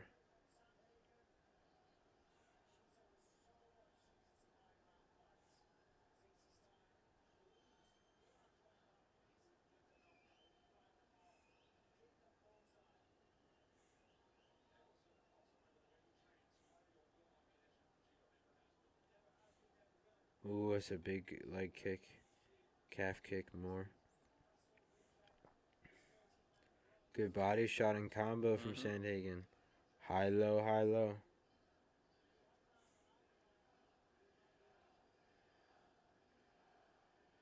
Oh, the fans are cheering Cheeto. All them Latinos. All the Mexicanos.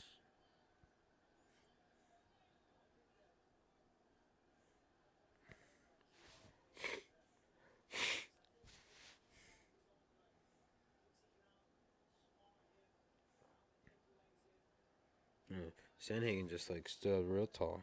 Or stood straight.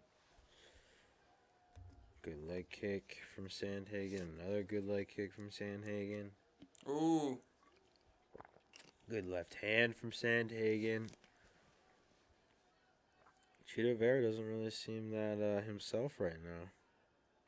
Hasn't really thrown much.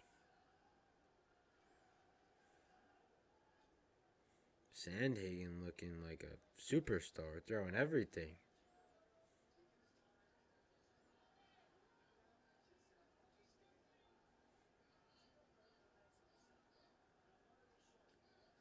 Good right hand from Sandhagen and a flying knee.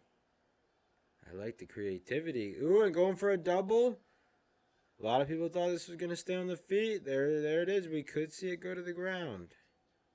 We've got a clinch right now up in the fence. And there's the leg hook takedown from Cory Sandhagen. Dude, he just looks so much bigger on the ground. Yeah. It's like me versus you. He's pummeling him. Very good start to this first round for Cory Sandhagen.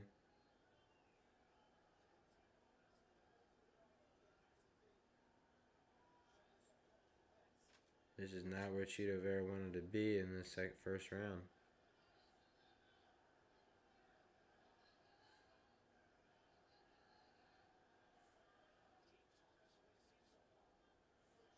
Big left.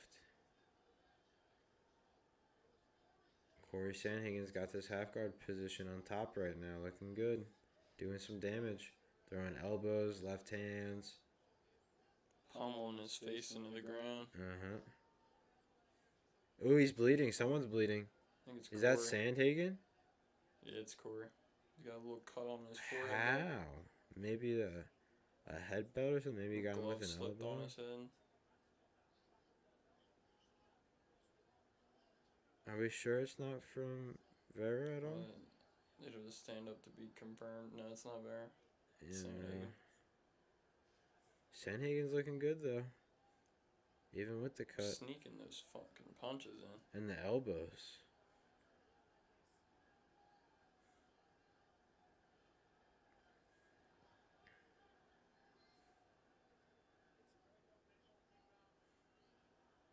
Ooh. Big left hands from the top position from Cory Sandhagen.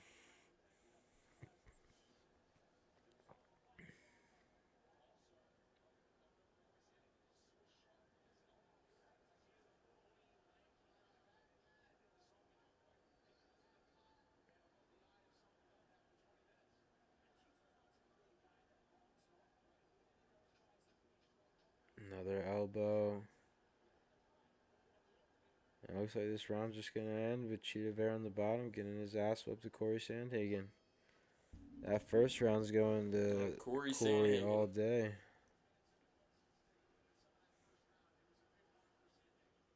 Vera kind of walking that first round off, but I don't know. Cory Sandhagen looked a lot better there in that first round. It was the same thing. Yeah, that's what did it, that elbow. Yeah, that's what I thought. Maybe he caught him with an elbow or something from the bottom. Hard to do, but very possible. Great. A fucking ad?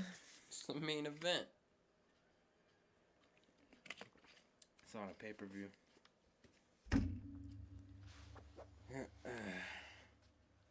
Gotta get that ad money. I didn't even do anything. I literally didn't even do anything. Shit, the fucking thing. Put it back. Of course, it's not working now.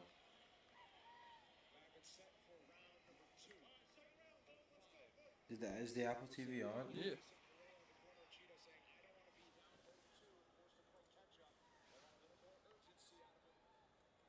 Dude, I'm gonna have to restart my whole phone. Just put it up there. Fuck it.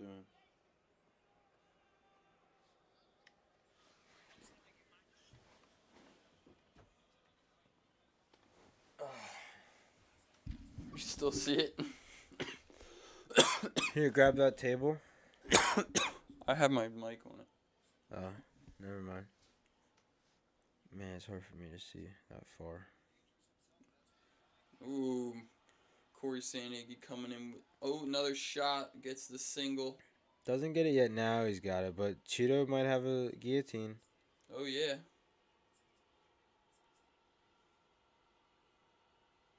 No way. Let it go. Yeah, looks like they're just waiting here. Yep. He gets out. Sandhagen back on top position, looking like he's trying to get the mount. Or is he in guard? Half guard. Half guard.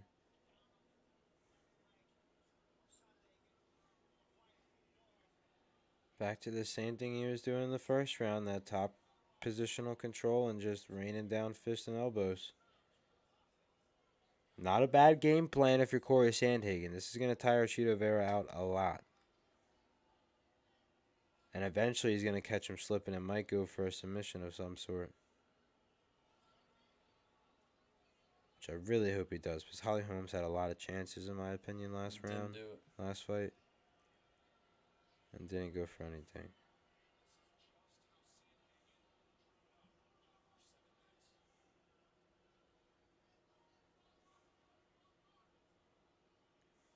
Cheeto Vera trying to come up here. Sandhagen holding the control.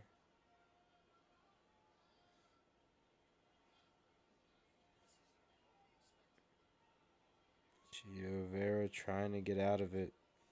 He's got him in stage 4 guard now. Sandhagen coming back down, almost in full side control now. Still raining down that left hand. Just all fucking 2 rounds, just constant left hand from the top position. Side control. Trying to get the mount. He's fucking over there. He's doing the shittiest transition. Like, just do knee on fucking belly, dude. The fuck are you doing? Trying to bring your leg over his knee? Oh my god.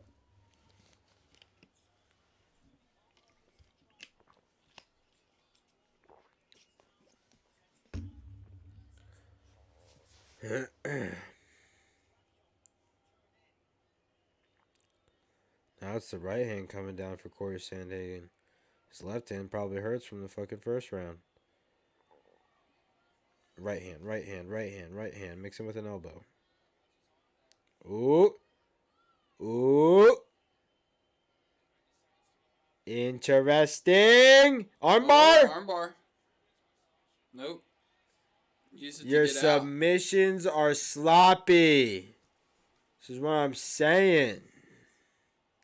Submissions be sloppy over here. You had the chance and you let it go.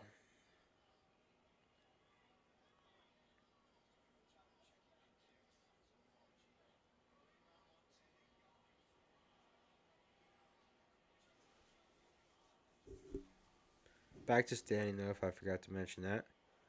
Cheeto Vera made it out to the top.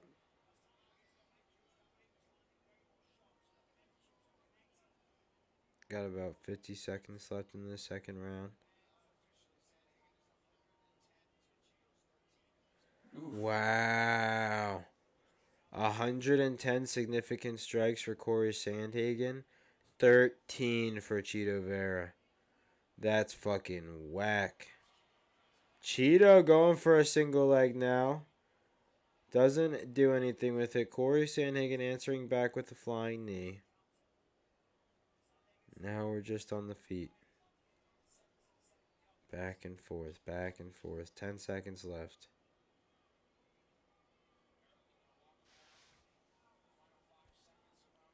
Cory Sandhagen looking like a really well-rounded fighter right now. Good on the feet, good on the ground, good takedowns. A lot of damage from the ground, which sometimes it's hard to do. Seems like he's landing a lot, even with that cut. 2-0 Cory Sandhagen right now. No questions asked, ladies and gentlemen. This isn't a maybe prediction. This is a fact. The fight is 2-0 Cory Sandhagen right now. And if the judges say otherwise, the judges need to be fired because they're smoking fucking crack.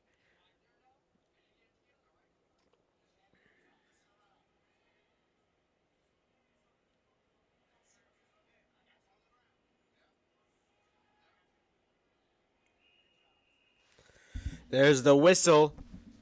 That means like 15 seconds till the fucking round starts, bitches. Vamonos. Vera's looking outclassed. Yup, 100%. Wait for it. Boom. Who said that, Miles? Truth. Ah. Miles said he's wearing him down. Definitely wearing him down. Just looking like the better fighter overall. Cory is bigger than Vera. He's 5'11 versus 5'8. Oh, yeah, he's got a whole 3 inches on him at least. And you can just tell by looking at him.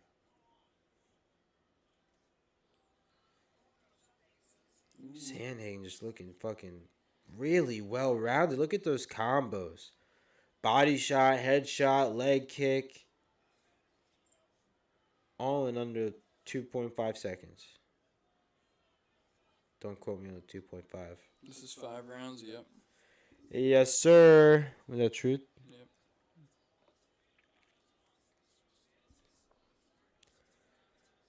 5 rounds, and we're on round 3 of 5 right now. 4 minutes in. Oh, that didn't go well for Cory Sandhagen, but it really didn't do too much. He just has to stay right mentally here. Now, my question is, you see that? Mm-hmm. Cheeto Vera got a leg kick, and Cory Sandhagen switched stances after that leg kick. He switched back now. But that might have definitely hurt him. Maybe he was just moving it so he didn't get hit by it again. Not too sure. My question is, though, when is Sandhagen going to go for that level change for a takedown? He's got to do it again, right? Yeah. Like, it's been working for you 2 rounds. Why not do it in the 3rd?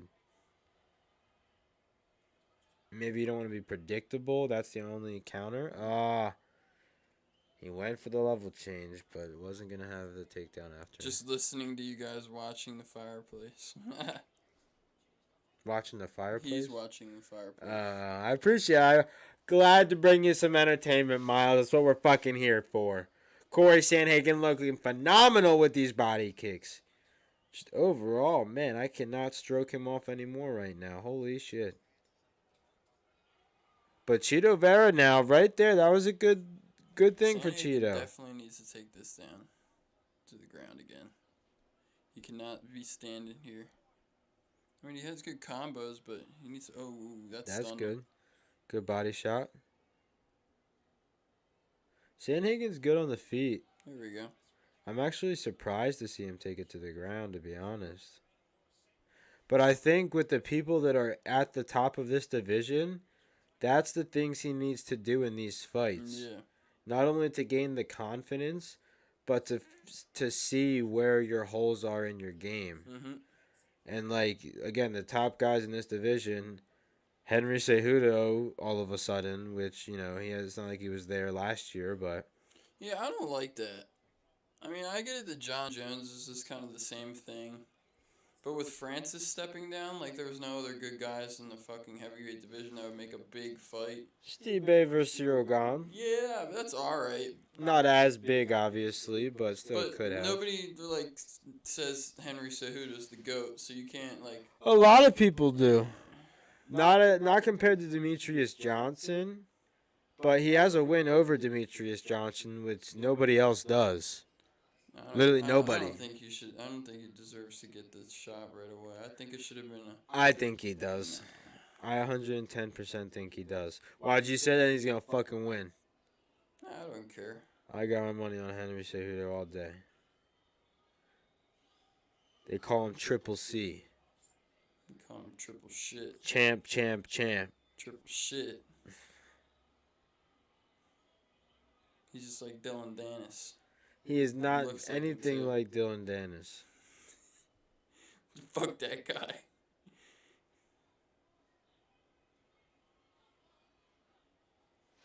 Sub 1 minute in this third round. Then we go into the This championship shit's going to rounds. decision. I don't see why Cory doesn't bring it back to the ground. Or at least try more. You know, I only remember that one takedown unless we missed something. A takedown attempt in this round.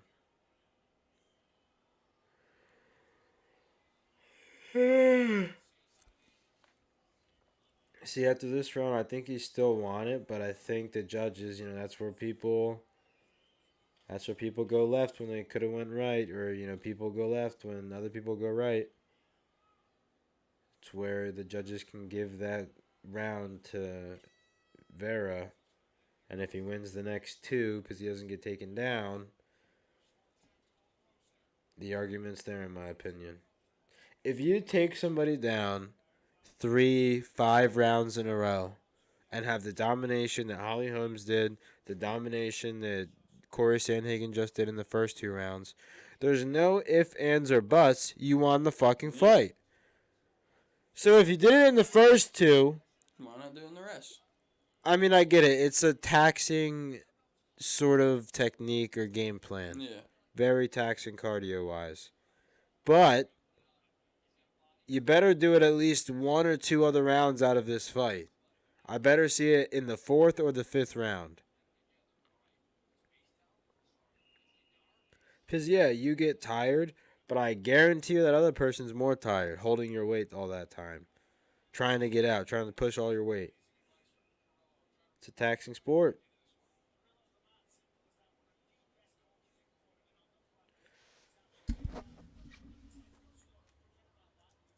Oh, shit.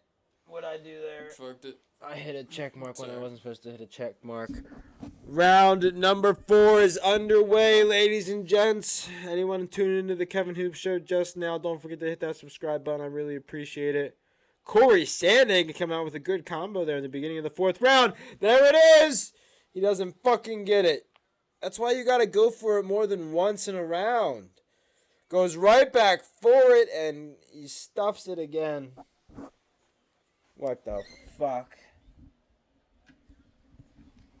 Parents are pissing me off now. What? 10 o'clock and the dog still hasn't been out. Ooh. Big sprawl. Beautiful sprawl. That wasn't even a big sprawl. That was just a beautiful sprawl. That was fucking textbook.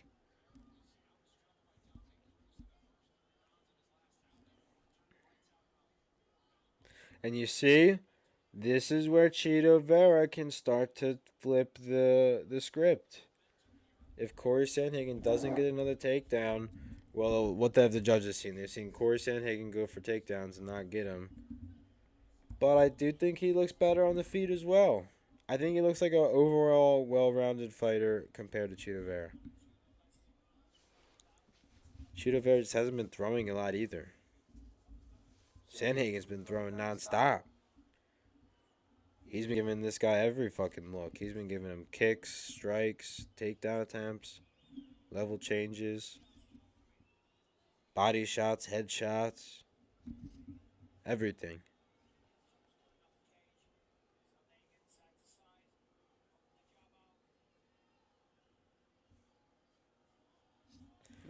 So I think Cory Sandhagen brings the entertainment. He's constantly fighting. He's constantly bringing the fight to somebody. Like, Chito Vera has not thrown a lot of strikes. Yeah. I mean, it was fucking, 100-something to 13 after the first round? Ooh.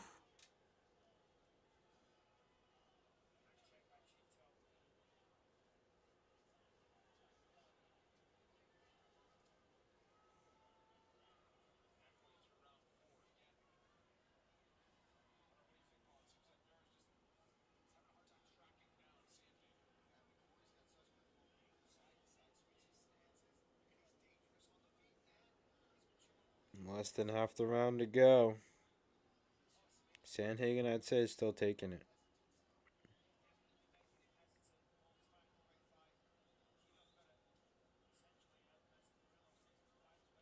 See, another thing that I don't agree with, standing gives Chito Vera the chance to end it. Mm-hmm. The chances of it ending, if it goes to the ground, to me, are not as high. Unless you get reversaled really fast or your back taken in a reversal really fast. I feel like the chances of it aren't really there, especially if you're in top control.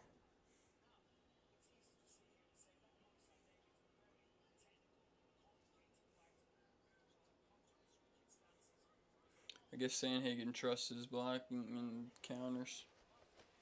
I think, again, he is a good striker. Very good, very well-rounded striker. I don't think he had that much grappling before this, so I like to see it, but why not continue to try and do it? Like, he went for those takedowns in the beginning. This is the time to go for another takedown. It's not in Chito Vera's head right now, and Chito Vera's barely been fucking throwing anything. Like, you're putting up your hands for no fucking reason when he's been throwing shots at you. Like, you're the one not countering. You're the one not engaging first. Fuck out of here with throwing your hands up, bitch. I see right through that shit.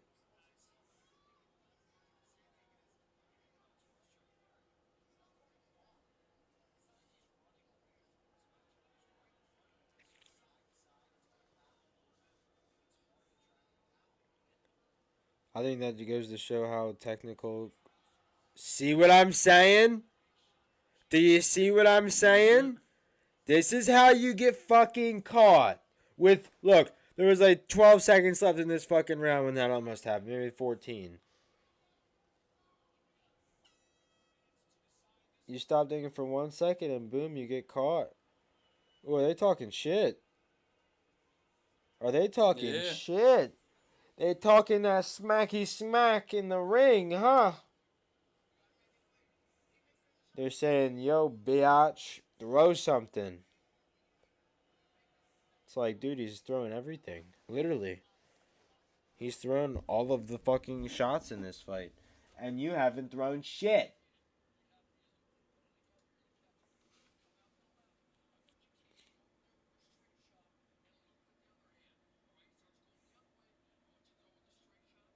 It's something on my fucking phone with the fucking captions, dude. What the fuck? But I can't turn them off. The CC? At the top right. Fuck off. Thank you. Come on, work. Yes, there we go. You're a fucking cocksucker. You like fucking penis.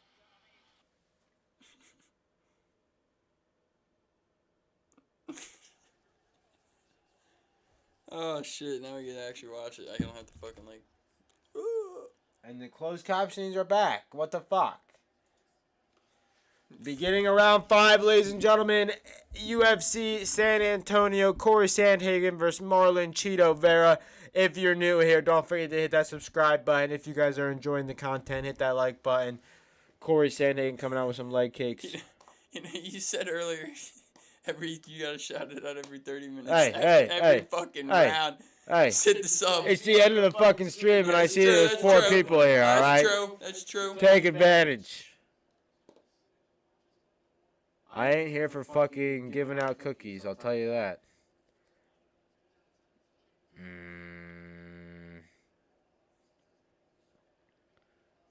I think it was only 40 significant strikes or strikes landed from Vera and 100 plus. There's the takedown.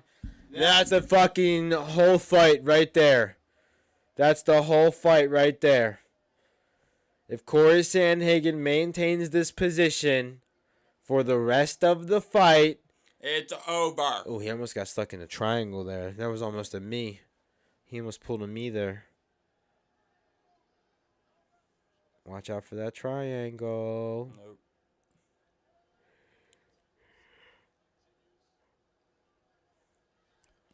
Look, he's keeping him there. I like it. Me gusta. Look, he almost got caught at the end of that fourth and was like, I'm not going to be Israel Adesanya or Kamaru Usman. Not today, bitch. He's got him in a good butterfly guard right there.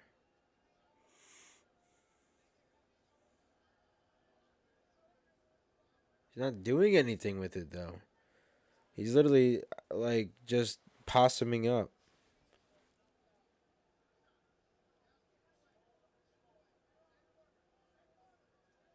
He's trying to do damage, but, like, dude, you're not doing that much damage. See, Cory Sandhagen, look at him. Non-fucking stop. Coming in. Constantly going for those takedowns. You know how hard some of those takedowns are fucking 25 minutes in? It's not fucking easy. I mean, think about how much more explosive me and you are when we're going for takedowns and shit. Yeah. You get very explosive. That's a lot of energy. Halfway through round 5. He's whistling. Them motherfuckers beat their ass that event. Fucking Texas. There's only steers and queers in Texas.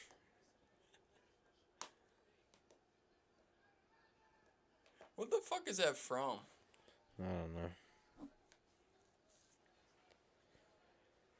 All I remember is I went up to, I think, Pitt Johnstown. Mm-hmm.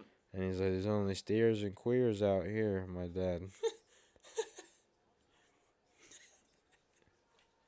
That's what IUP and all them fucking Western schools are like. I have a Snapchat picture saved in my camera roll of it.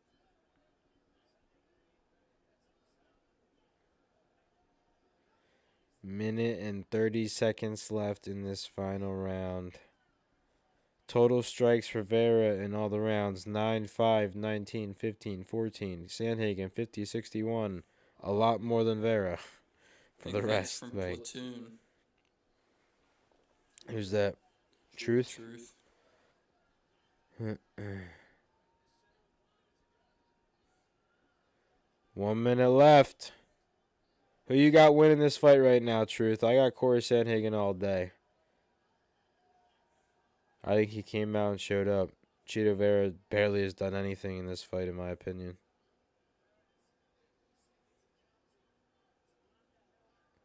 Yeah, I think Bisping agrees. It sounds like he says Vera's got 40 seconds to land a Hail Mary.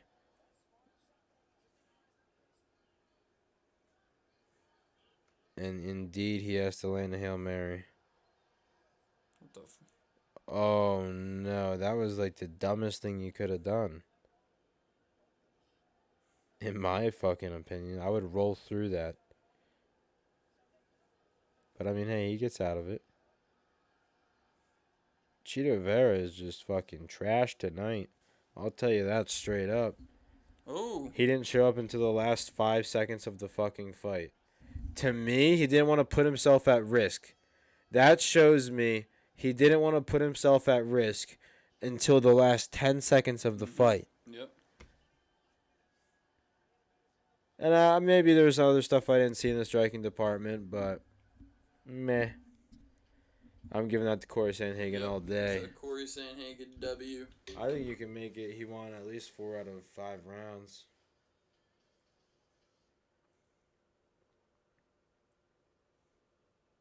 Billie Jean King Cup.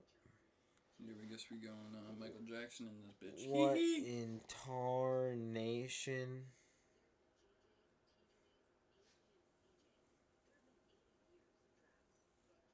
This commercial can't be any longer. I just want to get to this decision.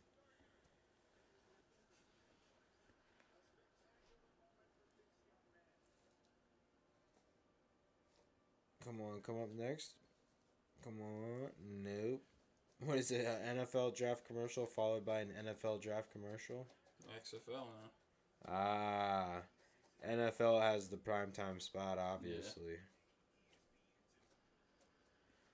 And we've got our decision, ladies and gentlemen. We go back to the regular UFC viewing. I was going to say channel. Was this a funeral? No.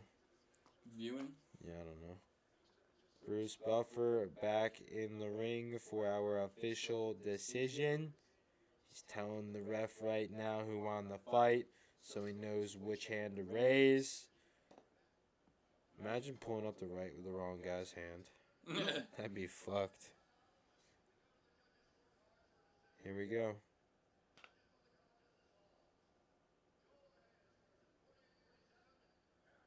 $48, $47 Vera. 50-45 Sand. How?